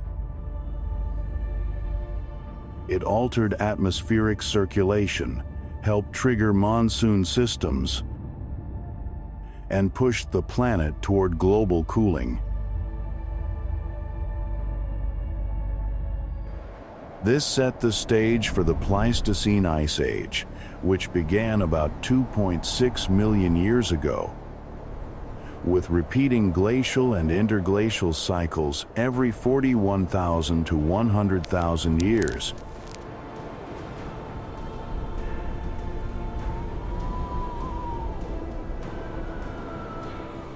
In this world, human survival strategies were not built on individual strength, but on social organization.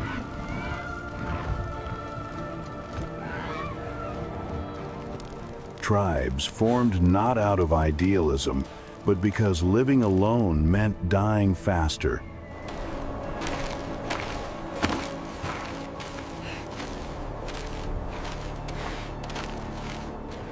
Each time the climate shifted, each time the environment transformed, the planet was not attacking life, it was simply obeying its own physical and chemical laws.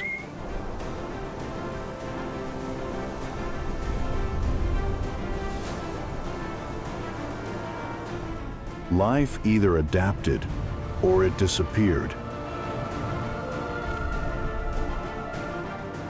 So when we look back at Earth after the dinosaurs, we do not see a paradise waiting for humans, but a battlefield that lasted tens of millions of years, where only the most flexible survival strategies endured long enough to leave a trace.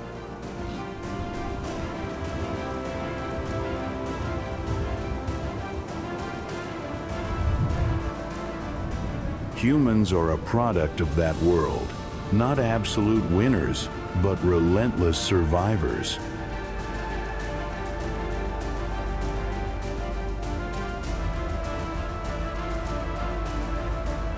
And if Earth has been this way before, what triggered it all?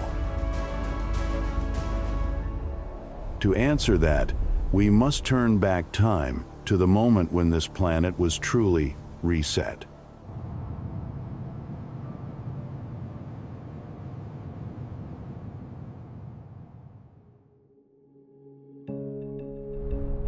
Turning back the clock 66 million years, Earth had no idea it was approaching a moment that would decide the fate of all life.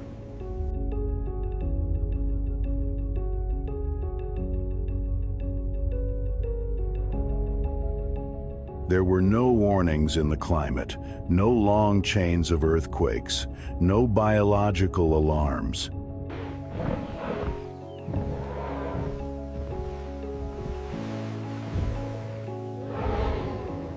There was only a single cold object moving through the darkness of the solar system.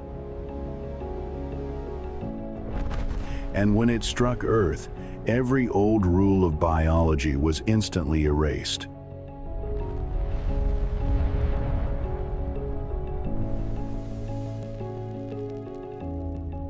That object was an asteroid estimated to be 10 to 15 kilometers in diameter, about the length of an entire major city.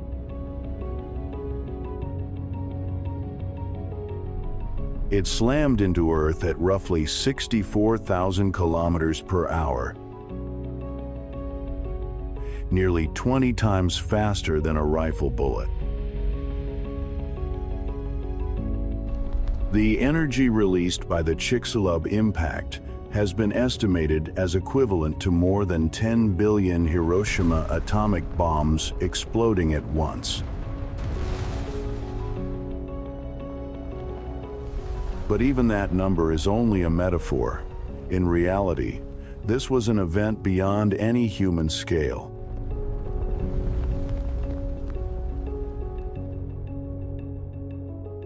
In less than a few seconds, the crust of Earth in what is now the Yucatan Peninsula was compressed, melted, and almost completely vaporized.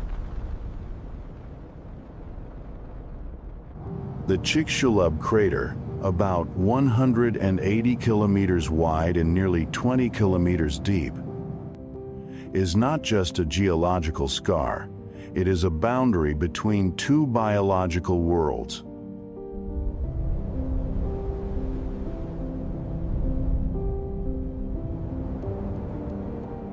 Under the extreme pressure and temperature of the impact, sulfur-rich limestone in the region was vaporized and blasted into the atmosphere.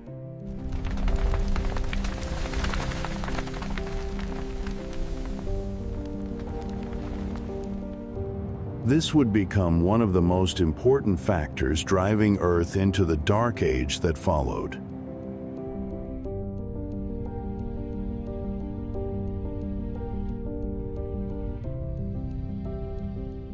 Shock waves raced across the planet at supersonic speeds, triggering global earthquakes estimated to exceed magnitude 10. No continent was spared.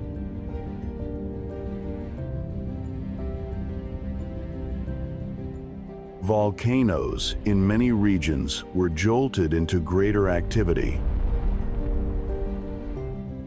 pouring even more gas and ash into an already chaotic sky.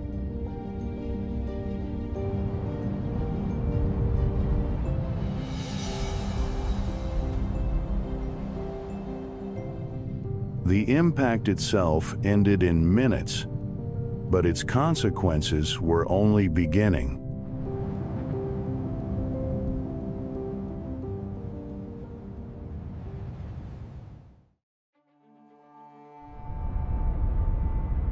In the first few hours, wildfires erupted on a global scale as trillions of red-hot fragments from the impact re-entered the atmosphere and rained down across Earth's surface.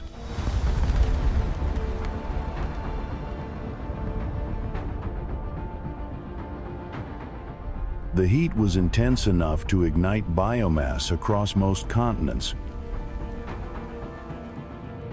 From tropical rainforests to northern conifer forests, forests that had endured for tens of millions of years vanished in just a few days.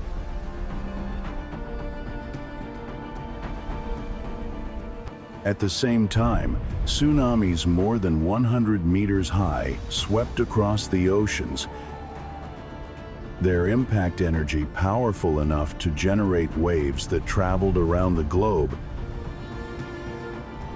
devastating coastlines thousands of kilometers away.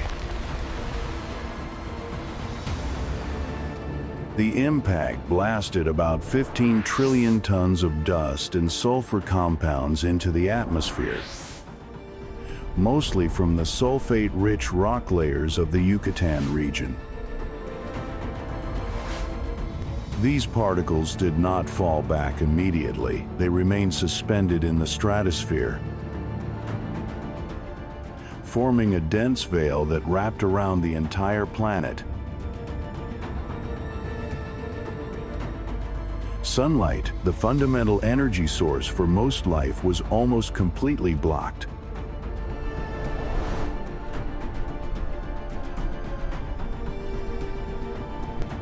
Climate models show that Earth entered a phase known as an impact winter,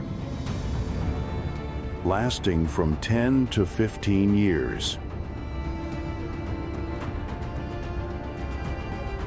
Average global temperatures dropped by about 20 to 25 degrees Celsius in a short time. A shock that ecosystems had no ability to adapt to. This was not the slow climate shift of an ice age, but a sudden collapse in temperature. Species dependent on stable environments, especially large organisms, were pushed into a dead end.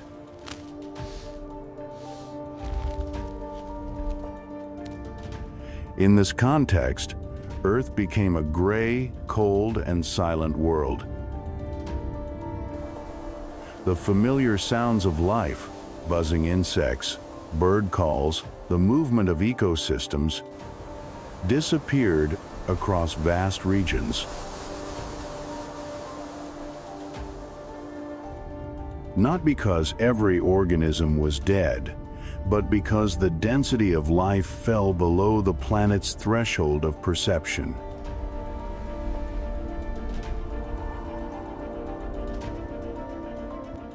The most terrifying aspect of this period was biological disorientation.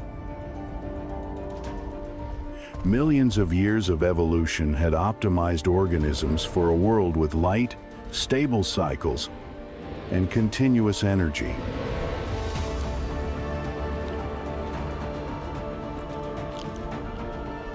When those conditions vanished, instinct was no longer an advantage. Size, strength, speed, traits that had ruled the Mesozoic world now became deadly burdens.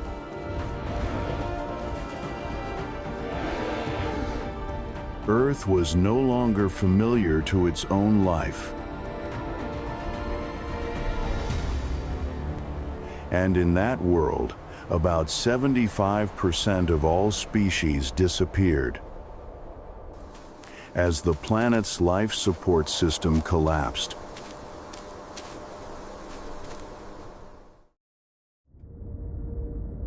Plants were the first victims on a planetary scale when sunlight was blocked for years. Photosynthesis nearly stopped across the globe. Land plants slowly died off, photosynthetic plankton in the oceans. The foundation of 90% of marine biomass collapsed. With the producers gone, the higher levels fell in a domino effect. Herbivores disappeared first. Carnivores followed the largest species, which required the most energy, fell the fastest.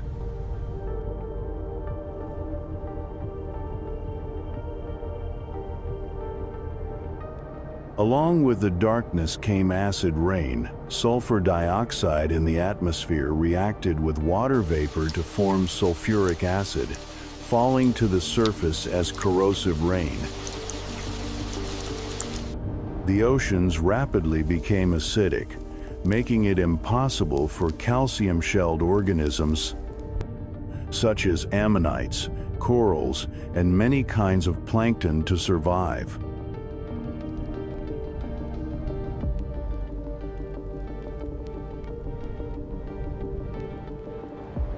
The seas, the planet's greatest source of life, turned into a hostile environment. Unlike anything before the fossil record at the KPG, Cretaceous-Paleogene, boundary shows that about 75% of Earth's species went extinct.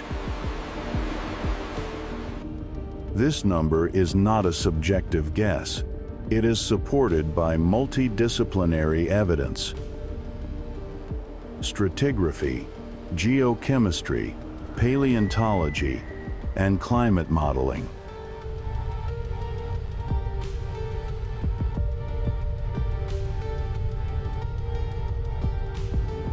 Notably, extinction was not random, it followed a pattern. Larger species died first. Specialists died faster. Organisms dependent on stable environments had no way back. The oceans, once thought of as a safe buffer, were not spared. Rapid acidification from acid rain and dissolved carbon dioxide prevented calcium-shelled organisms from forming their minerals. Ammonites, many corals, and calcareous plankton vanished en masse. when the base of the marine food chain collapsed.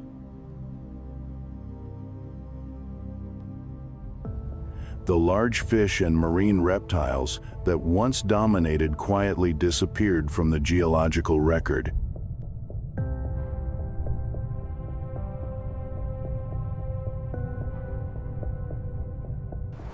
Fossil pollen shows a sudden shift from trees to ferns and pioneer plants.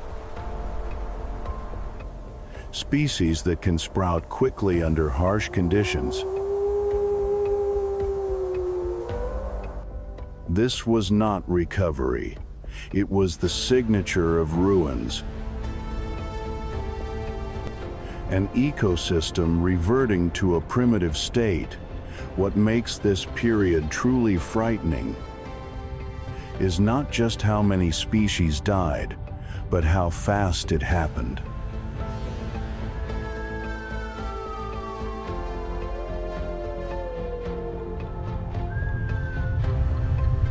In Earth's history, many mass extinctions unfolded over hundreds of thousands to millions of years.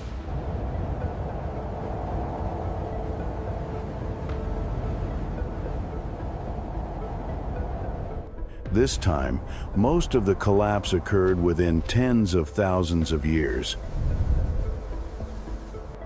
And for many groups, within only a few thousand.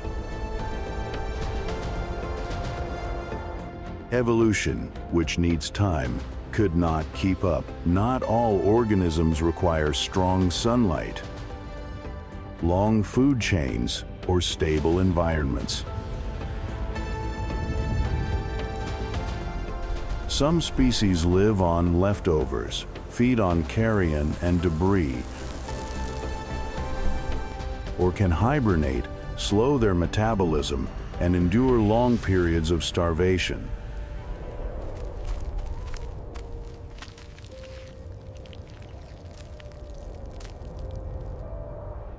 The fossil record preserves a few rare points of light in the darkness.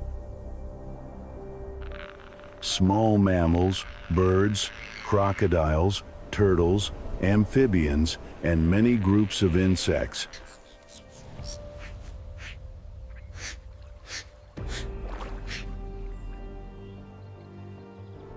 They shared key traits: small size, low energy demands, short life cycles, and the ability to shift their way of life not stronger, but more flexible. Crucially, ecosystems did not rebound right away after the extinction.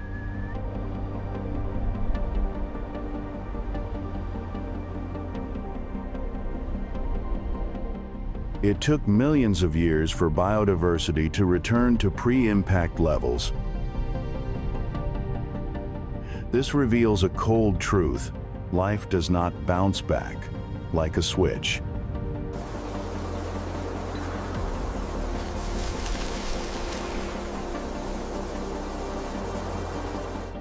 It rebuilds slowly through countless evolutionary experiments. Most failing, a few succeeding on a planetary scale. This period marked a restructuring of the biosphere.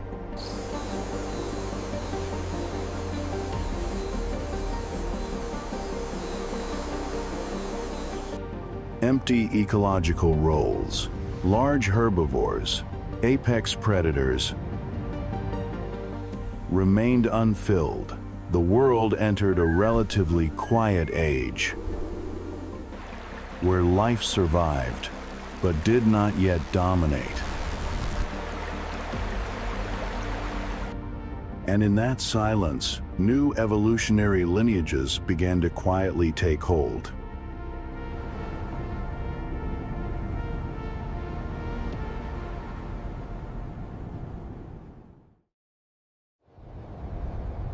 When 75% of life vanished, Earth did not enter a glorious age.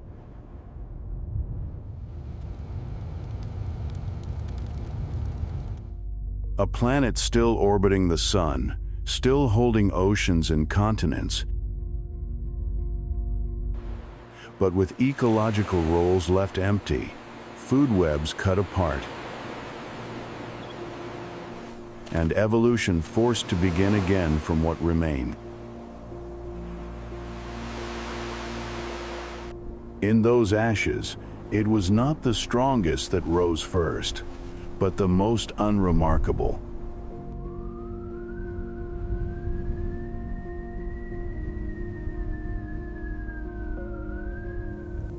Small size, short life cycles, and low energy demands,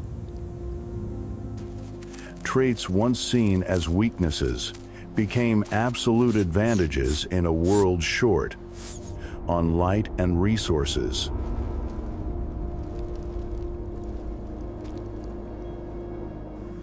Post-dinosaur mammals were no bigger than mice.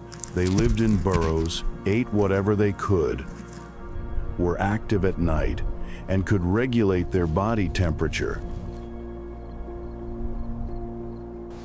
A life-saving edge when the climate swung wildly. Fossils show that many species could hibernate, slowing their biological rhythms to survive long periods without food.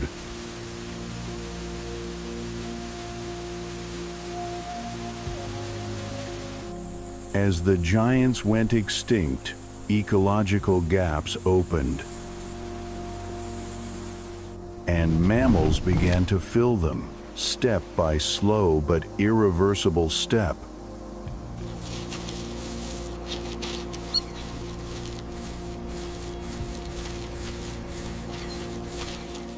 Birds were another group that made it through.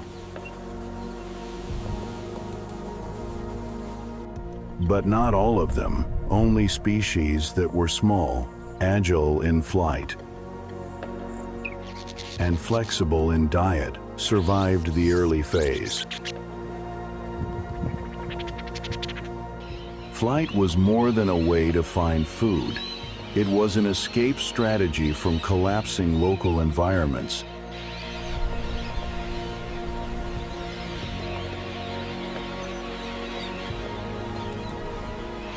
From these surviving branches, birds would later diversify again,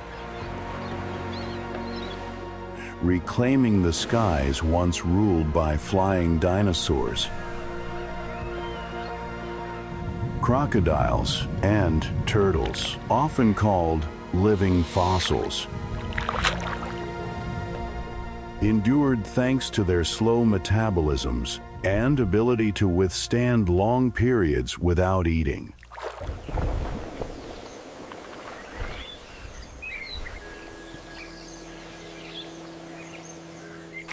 Crocodiles can go months without food and thrive in murky, low-oxygen waters.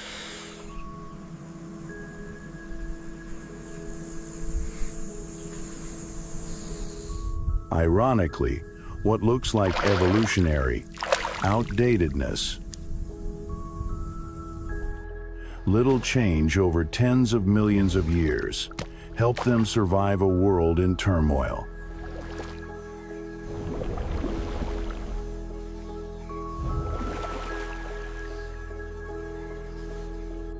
Among plants, ferns became a symbol of renewal. Fossil pollen shows that after the impact, ferns exploded across the globe, creating what scientists call a fern spike, a clear geological signature of catastrophe.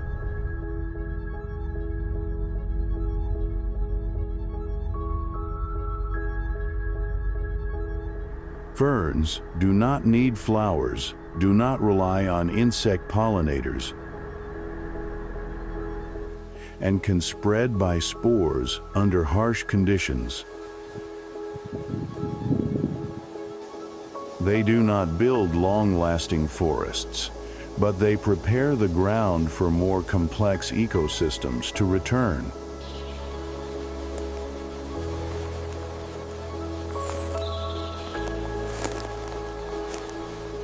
Mammals gradually became large herbivores, apex predators, and eventually beings capable of abstract thought.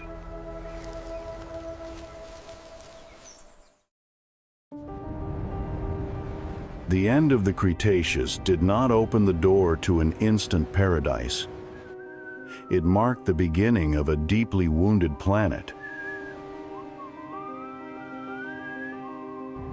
For millions of years after the catastrophe, Earth functioned like a brutal laboratory. Skies choked with atmospheric dust, a climate swinging to extremes, and food chains completely shattered.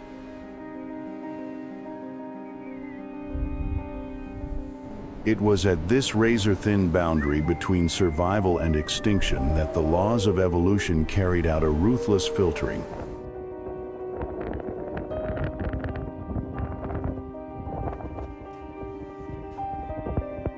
Control of the planet no longer belonged to the biggest giants, but shifted to the organisms most capable of flexible adaptation.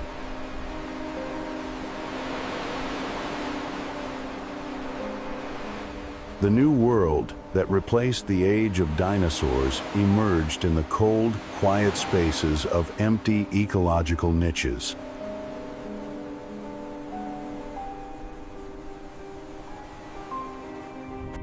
The persistence of mammals in this post-apocalyptic environment was not a historical accident, but a testament to life's resilience in the face of geological upheaval.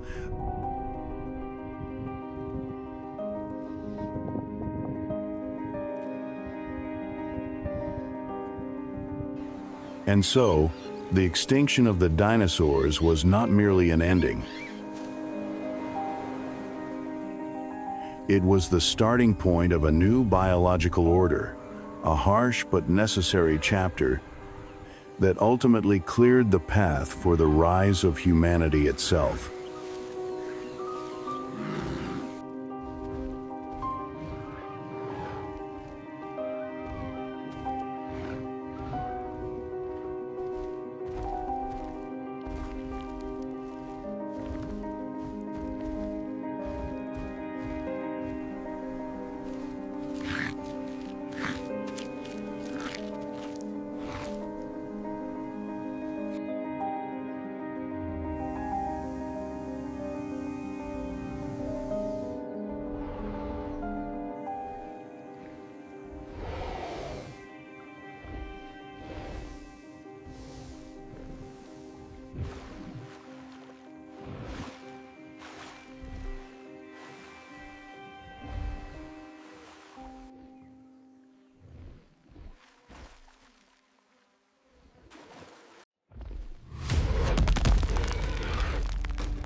For decades, we believed that mammals during the age of dinosaurs were nothing more than tiny creatures, living in the shadows beneath the feet of giants. But new fossils are revealing a remarkable truth.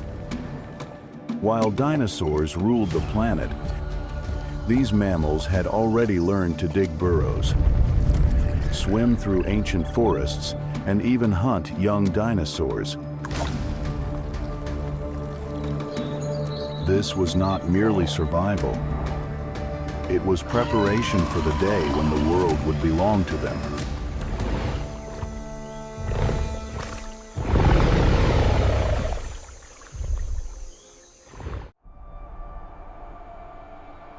Can you imagine a sky covered in dust and ash for months, where sunlight nearly disappears, and within that darkened world, a group of organisms quietly persists and later becomes our ancestors?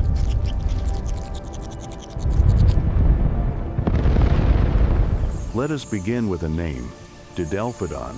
It weighed around 2 to 5 kilograms, yet its jaws were exceptionally powerful, with a bite force estimated to be stronger than that of a hyena relative to its body size. Fossil evidence shows that its teeth could crush bone, an ability rarely seen in small mammals of that time.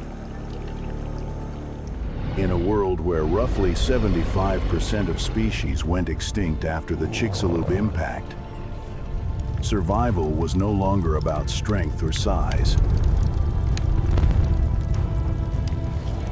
Dipelophodon was not selective. Insects, carrion, small animals, even bone, everything was food.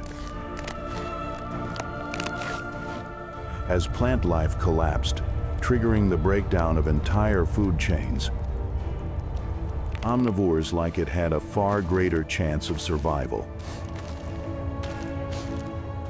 Picture Earth then as a city after a nuclear disaster. Large creatures were like towering skyscrapers. Impressive, yet fragile. In contrast, small animals like Dipelophodon were like survivors in underground shelters, not dominant, but resilient.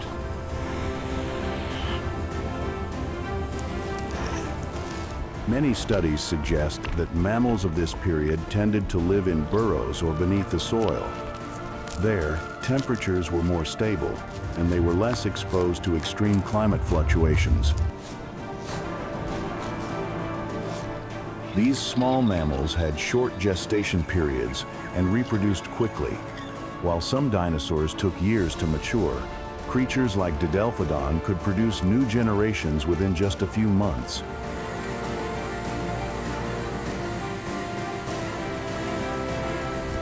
If these organisms were weaker, why did they not go extinct earlier? They did not compete directly with dinosaurs. Instead, they occupied narrow ecological niches, active at night, feeding on what others ignored, hiding in the shadows. Those that once hid in the shadows would face a choice: continue to hide, or step into the light and claim the earth.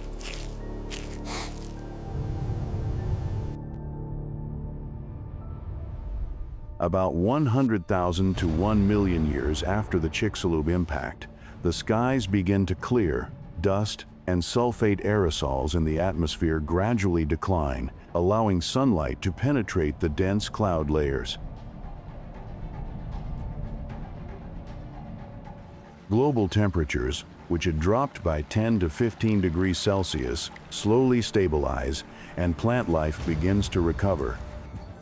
And at that moment, a small creature named Protungulatum begins to move under daylight.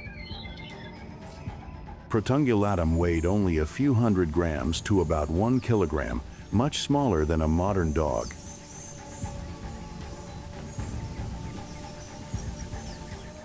But what matters lies in the structure of its teeth and limbs. Its teeth were adapted to a plant-based and mixed diet, suggesting it could take advantage of recovering food sources. Its limbs were suited for movement on land, no longer relying entirely on burrowing or climbing.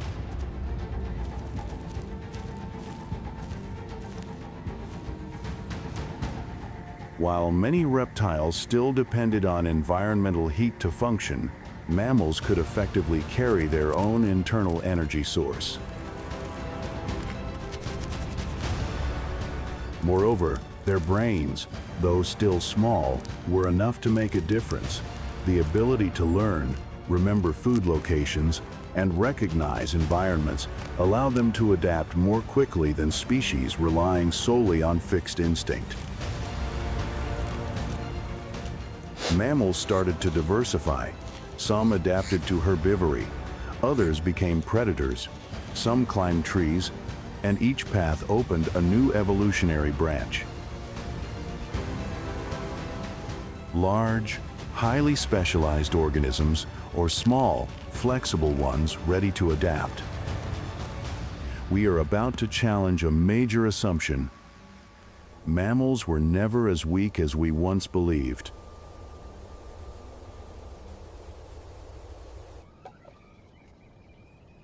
Do you believe that there once existed a mammal capable of hunting and eating dinosaurs? Real fossil evidence, preserved for more than 125 million years beneath the earth. Let us turn back time, even before the Chicxulub impact. While dinosaurs dominated the surface of the planet, a strange creature existed quietly, Repenomamus.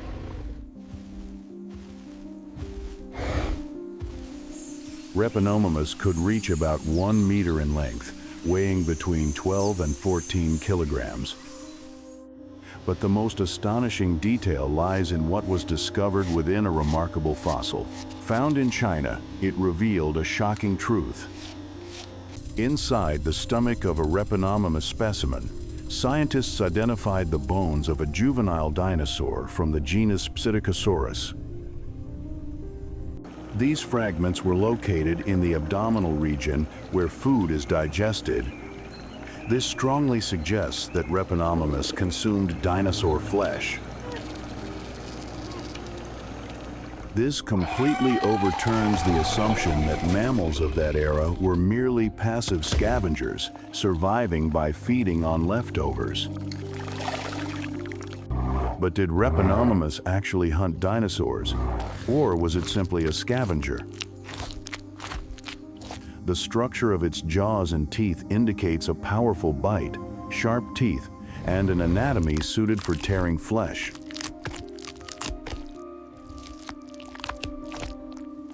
In addition, the size of the juvenile dinosaur found in its stomach was not too large, well within its hunting capability.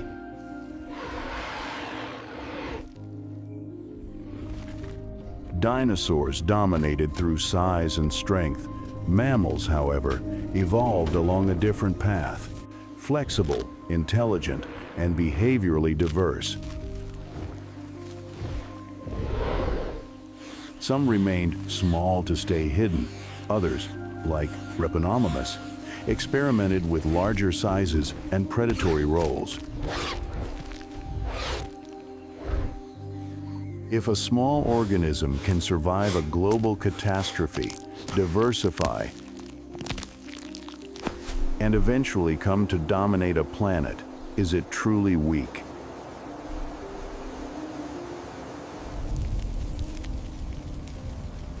About 66 million years ago, after the Chicxulub impact, life did not evolve along a single path, it branched. Some mammals moved underground.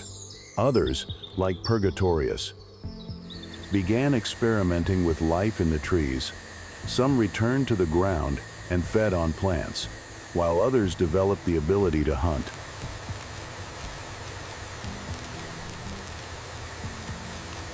This period is known to scientists as adaptive radiation, when a group of organisms rapidly diversifies to fill vacant ecological niches. But why did this process happen so quickly? Fossil evidence shows that within just a few million years after the KPG event, a very short time in geological terms, the number and diversity of mammals increased significantly. The average body size of mammals also grew from a few tens of grams to several kilograms. Some evolutionary lineages even reached sizes over 10 kilograms within just 10 million years.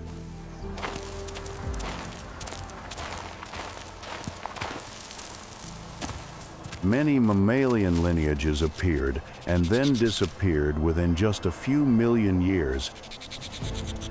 Some became too specialized and could not adapt when environments changed. Let us begin with water, a world that covers more than 70% of Earth's surface. Around 50 million years ago, during the Eocene, a strange creature appeared, Pakicetus. At first glance, it resembled a small wolf, about 50 centimeters tall, and weighing between 15 and 20 kilograms. But the remarkable detail lay in its ears. The structure of its middle ear bones indicates an ability to hear underwater, a trait found only in modern whales. At first, Pakicetus hunted in shallow waters, but over time, its descendants adapted further, Limbs gradually transformed into flippers, bodies became more streamlined, and the nostrils shifted toward the top of the head.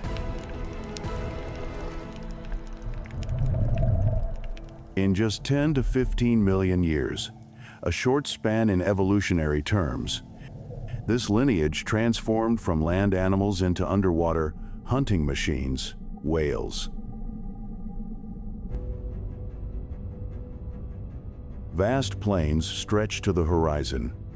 Towering vegetation rises into warm Paleogene air, and within that landscape, a creature weighing tens of tons moves in silence. This is Paraceratherium, one of the largest land mammals to have ever existed. Paraceratherium could reach a shoulder height of 4.5 to 5 meters, extend over 7 to 8 meters in length, and weigh between 15 and 20 tons, comparable to a medium-sized dinosaur.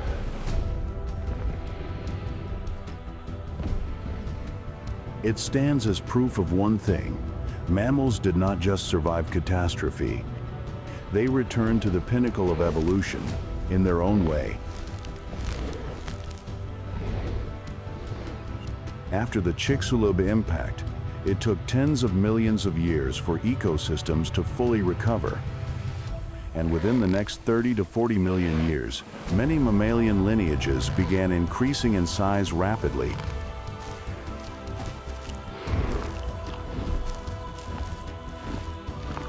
This helped them maintain more stable body temperatures in fluctuating environments.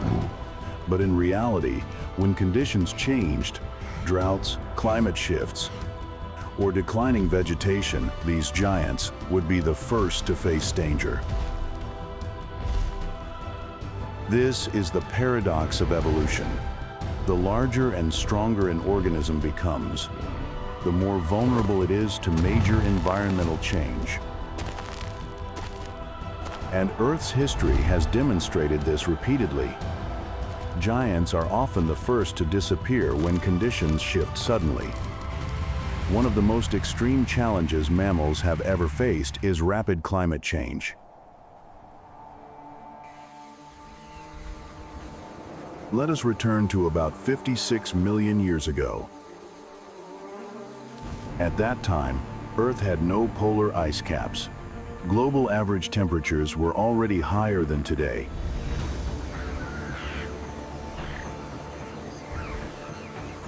But then, an unusual event occurred. Within just 10,000 to 20,000 years, global temperatures rose by an additional 5 to 8 degrees Celsius. Atmospheric carbon dioxide levels surged, possibly exceeding 1,000 parts per million, many times higher than pre-industrial levels.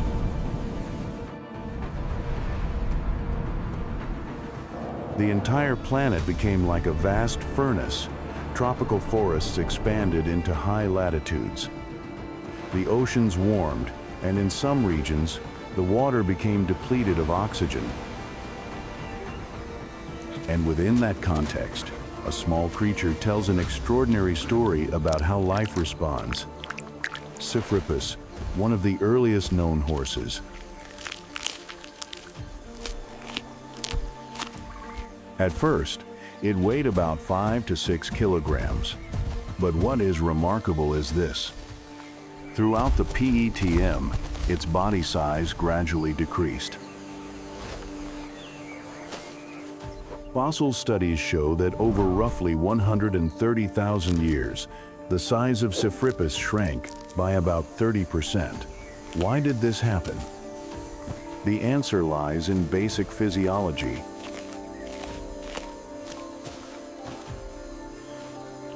When environmental temperatures rise, larger bodies retain heat for longer. In contrast, smaller bodies have a higher surface area to volume ratio, allowing them to dissipate heat more efficiently.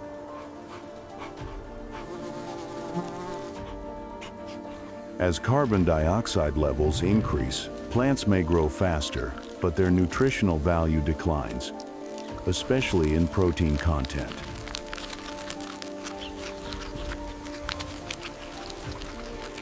This creates a double pressure. Not only is it hotter, but it is also less nutritious.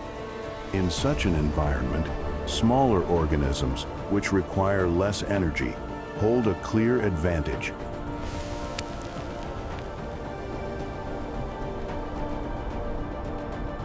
Because evolution is not a universal formula, each species has its own limits. Physiological, genetic, and environmental. Some cannot adapt quickly enough and disappear. Others change behavior rather than form. And some, like Pebas, change both. Could this be the true key that allowed mammals to dominate the planet?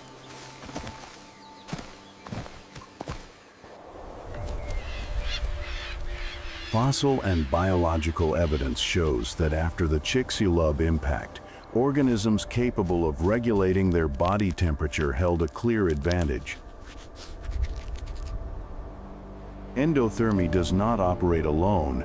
It comes with an entire system upgrade of the body. Fur, not only for warmth, but as insulation. A more efficient respiratory system, delivering sufficient oxygen for a high metabolic rate. A powerful cardiovascular system, transporting energy rapidly throughout the body. And most importantly, the diaphragm, an organ that enables more efficient breathing, allowing sustained activity.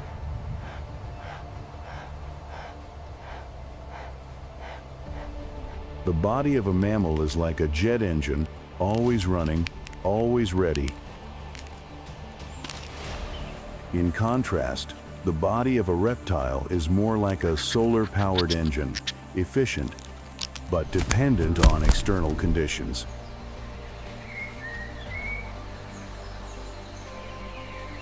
Maintaining a stable body temperature requires an enormous amount of energy.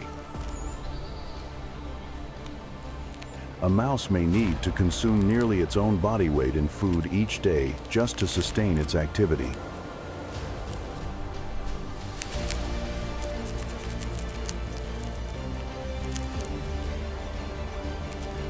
If food becomes scarce, this system can become a burden. That means endothermy is only effective when the environment provides sufficient energy. What happens when an organism adapts not only through its body, but through intelligence? An organ that consumes up to 20% of total energy, yet in return, unlocks capabilities no physical trait can match.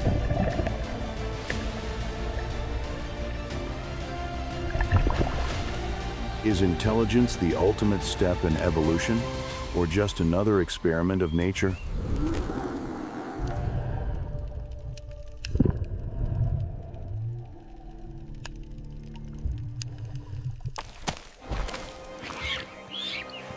If we look back across the entire journey, a clear chain of connections emerges, from Didelphodon, surviving through omnivory and shelter, to Protungulatum stepping into the light when ecosystems were emptied, to Repenomamus proving that mammals were not weak, to Purgatorius experimenting with life in the trees, and finally to those that conquered the water, like Pakicetus.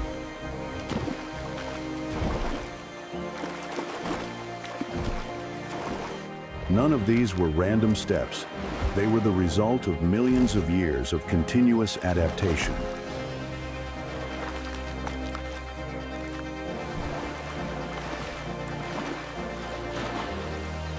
But if our entire evolutionary path is simply a sequence of responses to the environment, then what happens when that environment begins to change faster than ever before?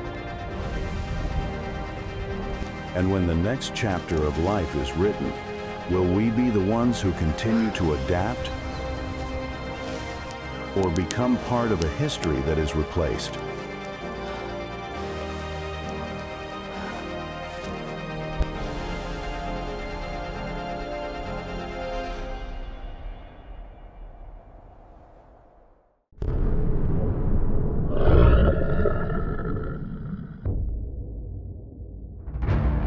Throughout Earth's history, vast oceans spanning tens of millions of square kilometers existed for hundreds of millions of years. But eventually, they disappeared. Not because they evaporated or escaped into space, but because they were swallowed by the planet itself. Today, evidence of their existence still remains preserved within fossils, ancient rock layers, and deep beneath the highest mountain ranges on Earth. What were these oceans, and what happened to them? This is the story of the forgotten oceans of prehistoric Earth. Around 4.4 billion years ago, Earth was still a young world that had only recently emerged from a violent period of formation. Its surface had once been an ocean of molten lava, constantly bombarded by massive meteorites. But then, something remarkable happened. As the planet gradually cooled, water vapor in the atmosphere began to condense.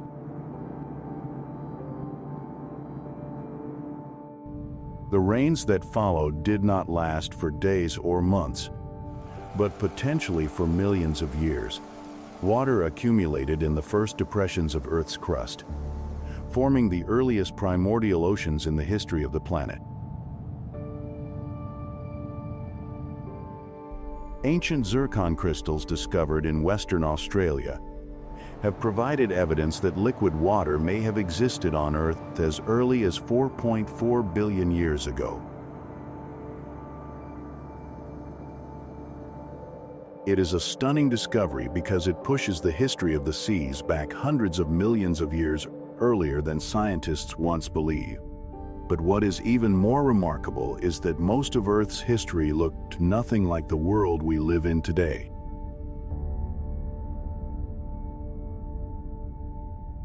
It was a world so strange that it is difficult for us to imagine. Today, about 71% of Earth's surface is covered by water. And within those seemingly empty waters, the most important event in Earth's history may have begun to unfold.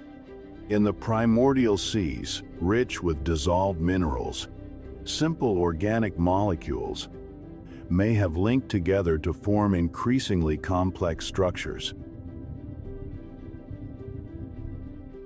Some modern hypotheses focus on hydrothermal vents deep beneath the ocean floor, where mineral-rich hot water continuously erupts from Earth's crust. Here, energy and chemical gradients exist that may have been sufficient to drive the reactions that produced the first molecules of life.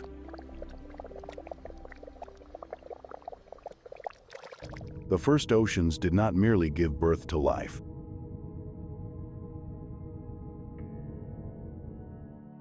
They also created something that would completely transform the history of the planet: competition. And as life became more diverse, the seas were no longer peaceful. They began to evolve into a world of predation, defense, and relentless evolution. The earliest organisms were preparing to trigger a biological revolution unlike anything before it. An explosion that would produce eyes, jaws, armor, and the first predators in history. The ocean was no longer simply a vessel containing life. It was about to become the most powerful engine of evolution Earth had ever known. After billions of years existing as a world of simple microorganisms, the ancient ocean began to produce one of the greatest turning points in the history of life. Around 541 million years ago, during a relatively brief period on the geological timescale, the ocean suddenly became the stage for an unprecedented evolutionary explosion.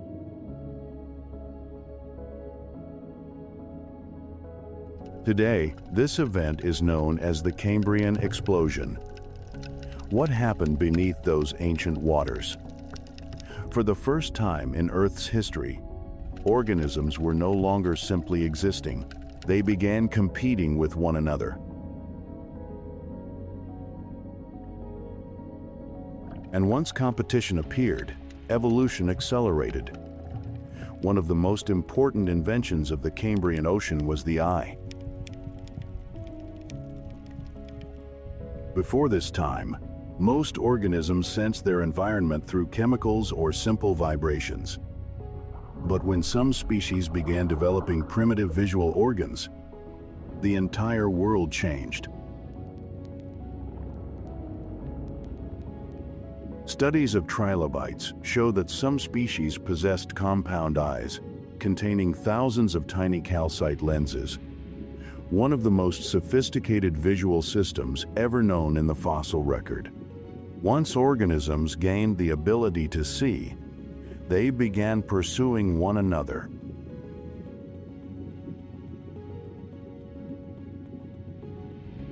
And this may have been the first time in planetary history that the concept of a predator emerged.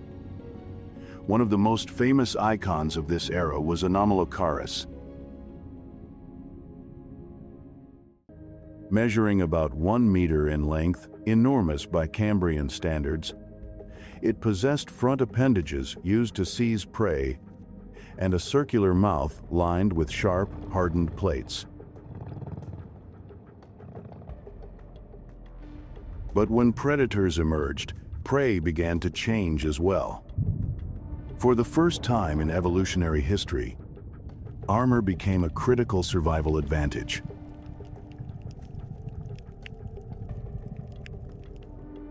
Hard calcium shells, sharp spines, and defensive structures began appearing throughout the oceans. Trilobites developed segmented armor that protected their bodies. Many other organisms evolved complex exoskeletons to resist attacks. A biological arms race had begun. And remarkably, all of this unfolded underwater. One famous example is Opabinia, a creature about 7 centimeters long that possessed 5 eyes and a flexible proboscis extending from the front of its body. Every factor seemed to converge, creating the conditions necessary for complex life to flourish. And from this point forward emerged a pattern that would follow the entire history of Earth. Every evolutionary innovation brings a new threat. Eyes evolved to see, but they also made organisms visible. Armor protected the body, but it drove predators to develop stronger jaws. Speed increased, but so did the demand for more relentless pursuit. The ocean invented complex life, but at the same time, it also invented fear, competition, and the first struggle for survival on the planet.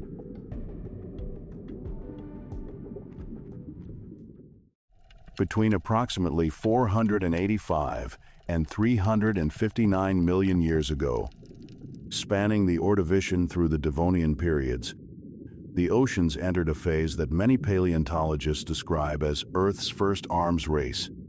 This was no longer a world of simple, slow-moving creatures crawling across the seafloor. Beneath the Ordovician oceans around 450 million years ago, the dominant rulers were giant cephalopods known as Indoceras. These were distant relatives of modern octopuses and squids, but their size was on an entirely different scale. Some fossils suggest that Indoceras could reach lengths of 5 to more than 9 meters.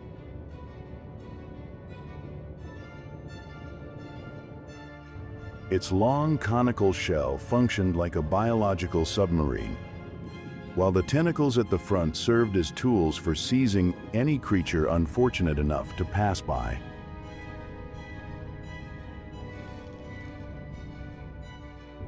But Endoceras was only the opening chapter. As time advanced into the Silurian and Devonian periods, another group of organisms began rising to dominate the seas. Eurypterids, better known as sea scorpions.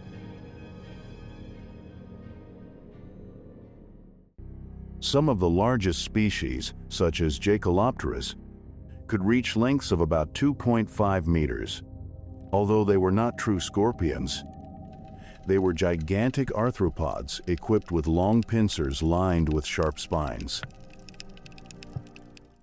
But what is truly remarkable is the speed at which biological weapons evolved. Fossils reveal that many marine organisms began developing thicker shells, sharper spines, and more effective burrowing abilities.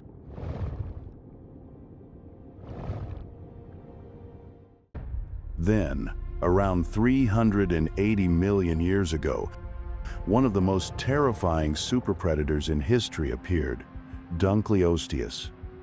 Unlike modern fish, it did not possess teeth in the conventional sense. Instead, the front of its jaws was formed from blade-like bony plates. Its body length may have reached between 6 and nearly 9 meters.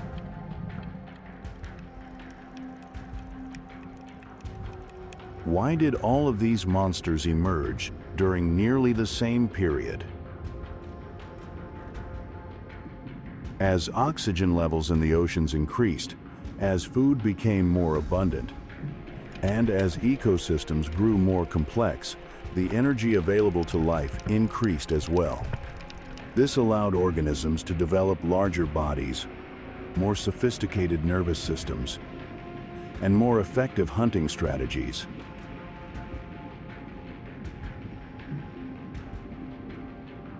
Food webs grew more dependent upon one another. Giant superpredators required enormous amounts of food. Even a small environmental change could trigger a chain reaction on a global scale.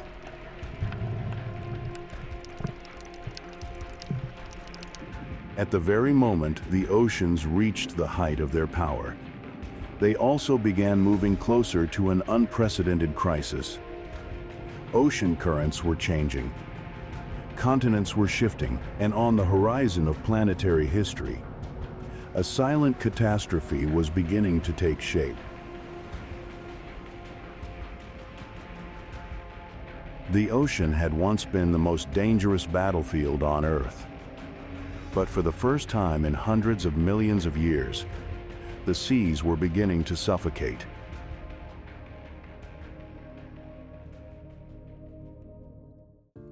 After hundreds of millions of years of explosive evolution, Earth's oceans seem to have reached the height of their power. Giant predators dominated the food chain.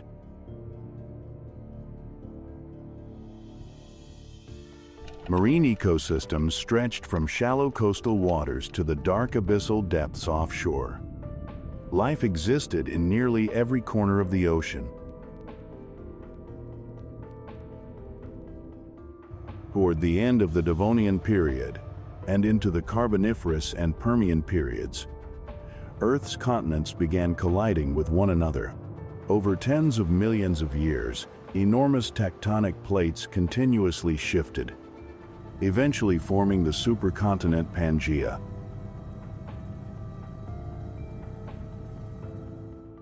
This was a vast landmass stretching from the North Pole to the South Pole, covering most of the planet's exposed land. Oceans are not simply bodies of still water.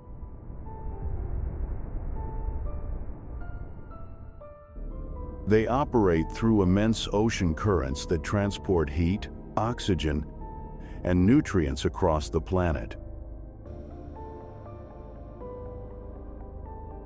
But when Pangaea formed, the shape of the ocean basins changed completely. Water circulation pathways that had existed for hundreds of millions of years were disrupted or distorted. As water movement slowed, dissolved oxygen levels dropped dramatically across many marine regions. Deep waters that were already oxygen poor became nearly incapable of supporting life.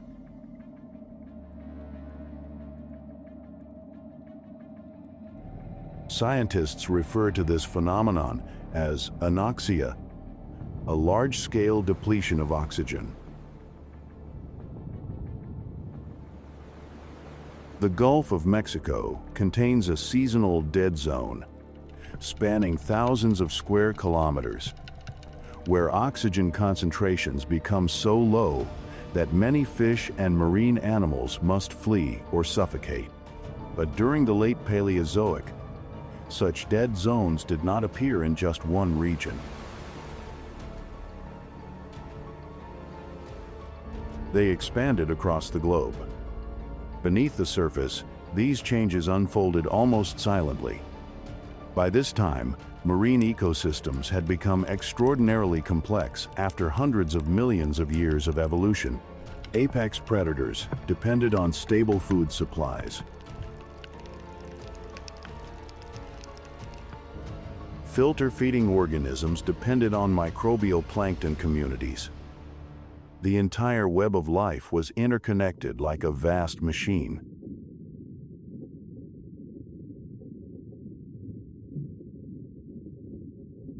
And when one component began to fail, a domino effect immediately followed. Fossils from the late Devonian reveal that many groups of marine organisms that had once been highly successful began to decline dramatically. Ancient coral reefs collapsed. Numerous armored species disappeared.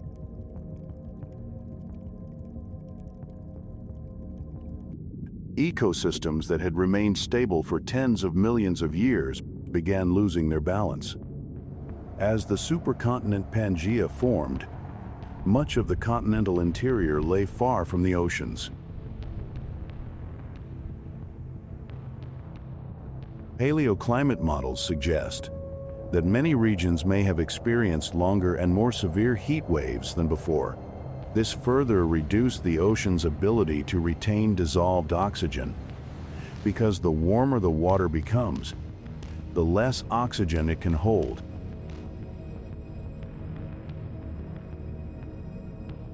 The ocean was falling into a dangerous spiral. This was a pivotal moment in Earth's history.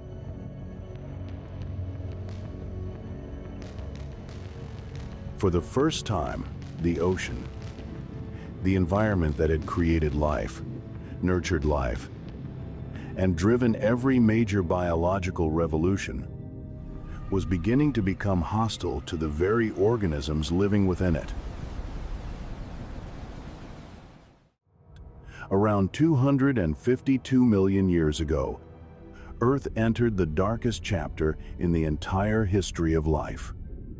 This was the Permian-Triassic extinction event, known to scientists as the Great Dying.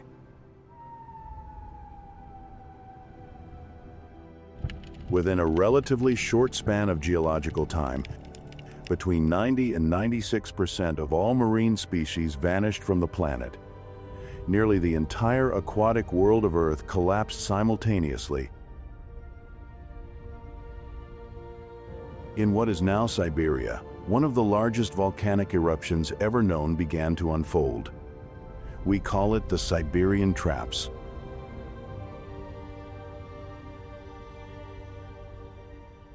For hundreds of thousands of years, lava erupted continuously, covering an area of approximately 7 million square kilometers. But lava was not the most dangerous threat.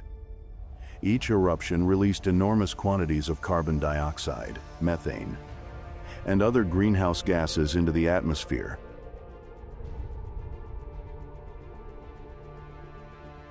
Global temperatures began to rise.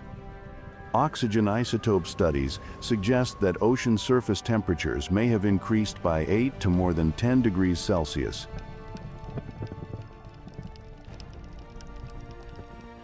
In tropical regions, seawater temperatures may have exceeded 35 degrees Celsius. Ancient corals disappeared, reef ecosystems collapsed. Food chains broke apart from the bottom to the top, but the catastrophe did not end there. Something even more terrifying emerged from the seafloor. As oxygen levels were depleted, anaerobic bacteria flourished. They produced hydrogen sulfide, an extremely toxic gas with the smell of rotten eggs.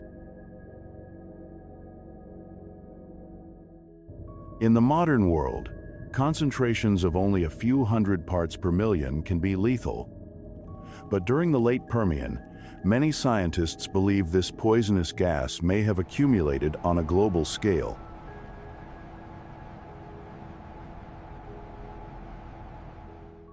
Some models even suggest that clouds of hydrogen sulfide escaped from the oceans and spread into the atmosphere. Evidence of this catastrophe remains preserved in rock layers across the world.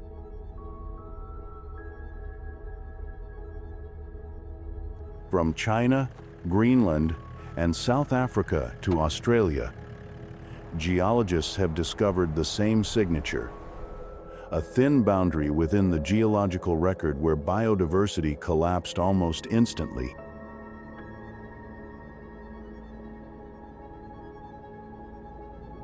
What makes the Permian extinction unique is not only the number of organisms that disappeared, but also the astonishingly slow pace of recovery. After the catastrophe ended, Earth required nearly 5 to 10 million years for marine ecosystems to regain even a relatively stable level of diversity. In the history of the planet, that is a span of time almost impossible to comprehend. And then, amid the silence that followed the apocalypse, a new ocean began to emerge as the center of the world. The surviving organisms evolved into entirely different forms of life. New predators appeared. New ecosystems were built from the ruins of the old world. From the ashes of the Great Dying, a geological legend was beginning to take shape. Around 250 million years ago, as the supercontinent Pangaea began to take shape, a vast body of water emerged between the enormous landmasses, stretching from what is now Europe, North Africa, and the Middle East, all the way to Asia. This was the Tethys Ocean.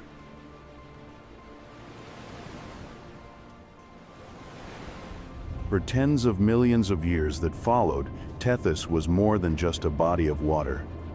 It became the center of life on the planet. Within the waters of Tethys, new predators began to dominate.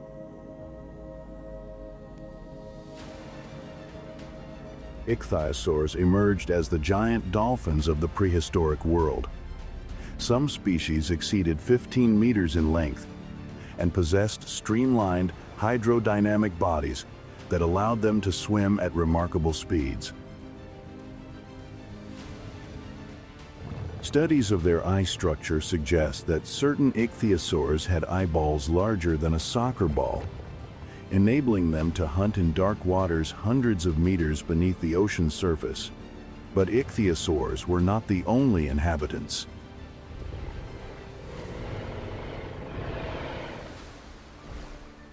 Tethys was also home to plesiosaurs, creatures with bizarrely long necks that continue to appear in countless legends of lake monsters today.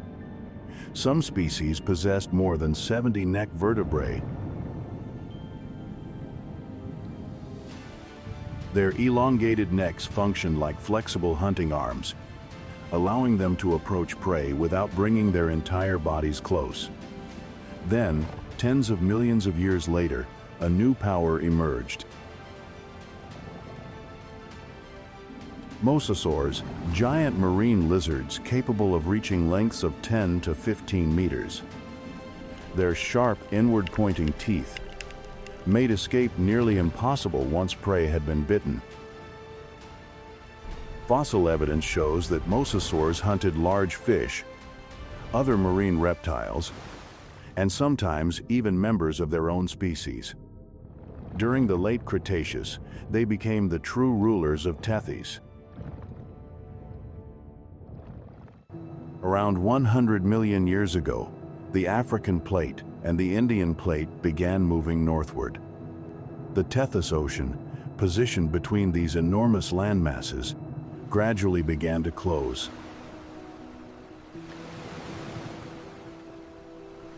And then, an ocean became a mountain range.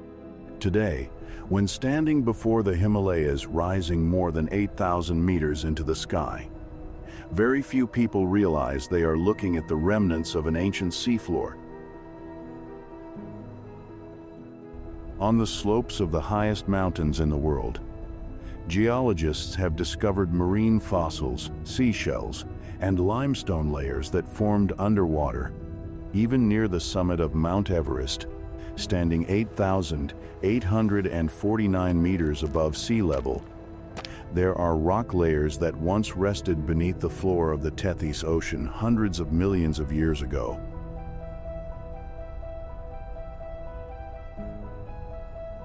The same story unfolded elsewhere. The Sahara Desert, now one of the driest places on Earth, was once part of the floor of the Tethys Ocean.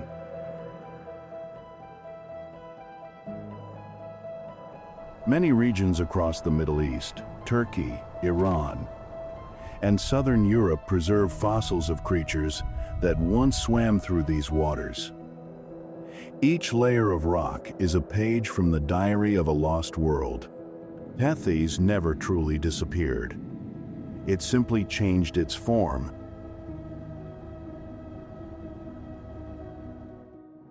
If Tethys was the legendary ocean of life, there was another ocean that surpassed it in scale, so vast that it covered nearly the entire planet.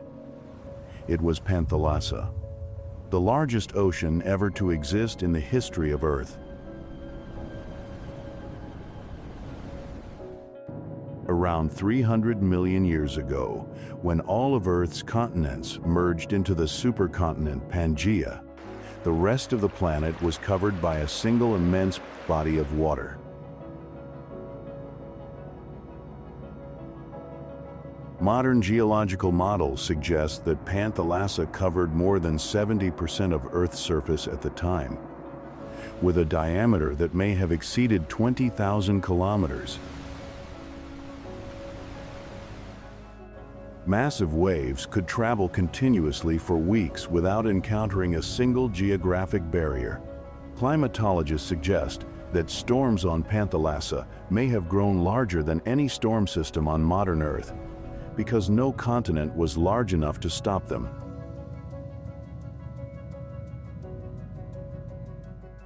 If this was the largest ocean that ever existed, why do we know so little about it? For hundreds of millions of years, the seafloor of Panthalassa was continuously pulled beneath continental plates and recycled deep into Earth's mantle.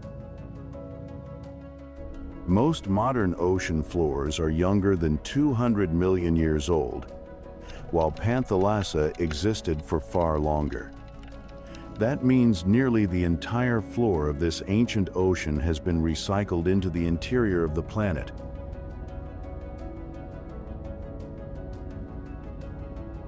Modern science has uncovered remarkable clues. Some ancient volcanic islands in Japan, New Zealand, British Columbia, and Alaska contain fragments of rock that once belonged to the floor of Panthalassa.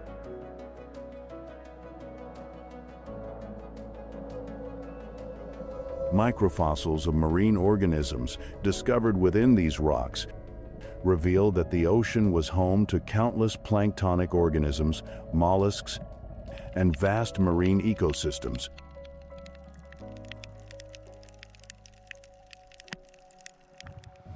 Geochemical and geophysical models also suggest that certain regions of Panthalassa may have been deeper than most modern oceans. When we look into deep trenches such as the Mariana Trench today, reaching depths of nearly 11 kilometers, we are catching a glimpse of conditions that may once have existed on an even larger scale within Panthalassa. And then there is a fact that makes everything even more overwhelming. Earth slowly swallowed it from within.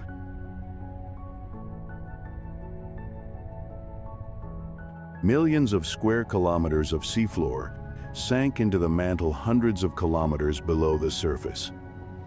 All that remains are a few scattered fragments of rock spread across modern continents. Panthalassa stands as the most powerful reminder of an astonishing truth. Even the largest structures on a planet do not last forever.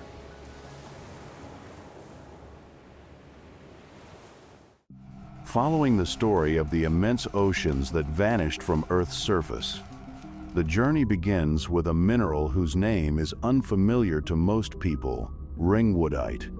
This is a high-pressure form of the mineral olivine, created only under extremely harsh conditions at depths between approximately 410 and 660 kilometers beneath Earth's surface, in a region known as the Mantle Transition Zone. A diamond excavated in Brazil contained a natural ringwoodite crystal. What made this crystal extraordinary was that it contained approximately 1.5% water by weight. Not liquid water, but hydroxyl ions locked within the crystal structure itself. Could it be that most of Earth's water is not actually contained within the oceans we see on the surface?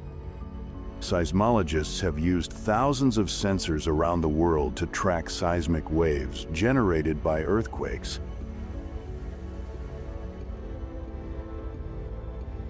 As seismic waves travel through different layers of rock, their speeds change depending on the materials they pass through. The data revealed that the Mantle Transition Zone possesses characteristics consistent with the presence of enormous quantities of water stored within minerals. Rather than existing as liquid, the water is trapped as molecular components within crystal lattices of rock at temperatures exceeding 1,000 degrees Celsius and under pressures tens of thousands of times greater than atmospheric pressure. This discovery helps solve a mystery that has puzzled scientists for decades.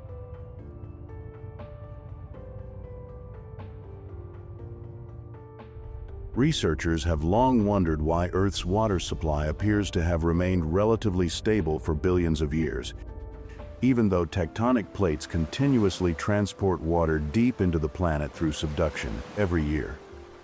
Hundreds of millions of tons of water are carried into Earth's interior along descending oceanic plates. If this process had continued uninterrupted for billions of years, Earth's oceans should have disappeared long ago. Yet that did not happen.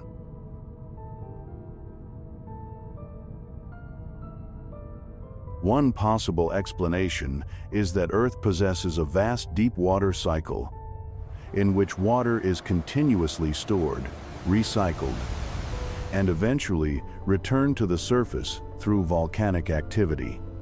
And then an even more astonishing idea emerges. Perhaps ancient oceans did not completely disappear when ocean basins closed. Some of their water may have been pulled into the mantle through subduction zones and may still reside hundreds of kilometers beneath our feet today. In a sense, those forgotten oceans may still exist. They simply exist in an entirely different form. After exploring the oceans that were pulled down into Earth's mantle, a question naturally follows. How do we know those oceans ever existed? The answer lies in traces preserved within rock. Every layer of rock is a page of documentation. Every fossil is a written note.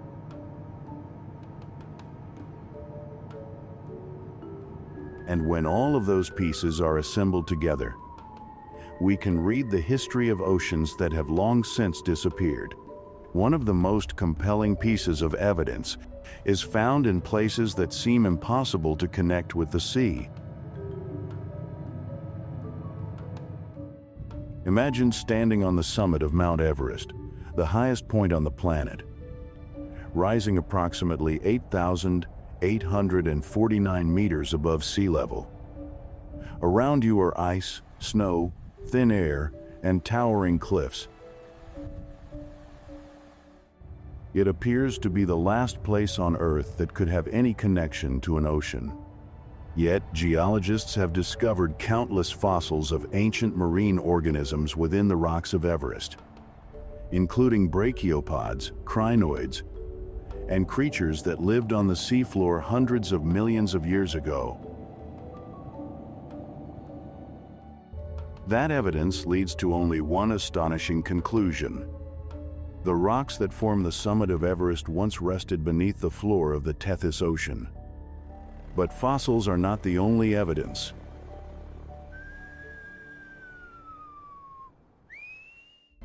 Scientists also rely on a very special type of rock known as limestone.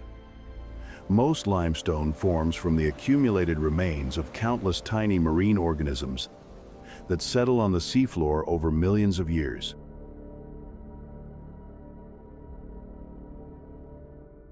When geologists find limestone layers hundreds of meters thick in the middle of the Sahara Desert or deep within the interior of Central Asia, they know those regions were once covered by seawater.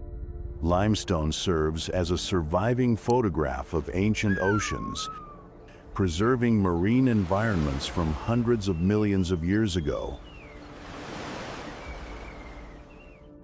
Yet there is an even stranger form of evidence known as ophiolite. These are fragments of oceanic crust and upper mantle that were pushed onto land instead of sinking into Earth's interior.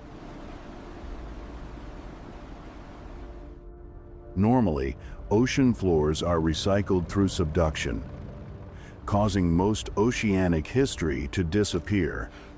Thanks to ophiolite formations in Oman, Cyprus, and many other locations, scientists can directly study rocks that once lay beneath the floors of ancient oceans. But the true revolution came from seismology. Today, every earthquake generates seismic waves that travel through the planet. What is extraordinary is that all of these lines of evidence tell the same story. Fossils on mountaintops, limestone in deserts, ophiolites on continents, magnetic signatures preserved in rock, and seismic images from deep within Earth all point to a single conclusion: vast oceans truly existed, flourished, and eventually disappeared as part of the planet's ongoing cycle.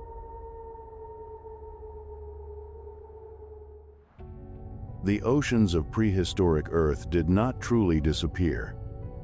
They simply continued to change shape under the forces of plate tectonics, continental drift, and the passage of geological time. They not only shaped the continents and preserved invaluable records within rock layers and fossils buried deep beneath the surface, but more importantly, they served as the cradle where the first organic compounds were assembled.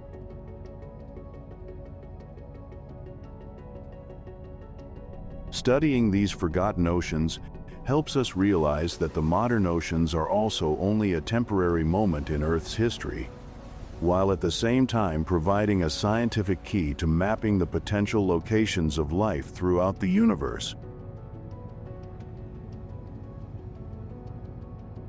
Because in our search for habitable planets beyond Earth, if we hope to understand the future of distant worlds, we must first understand the vanished oceans that lie beneath our own feet.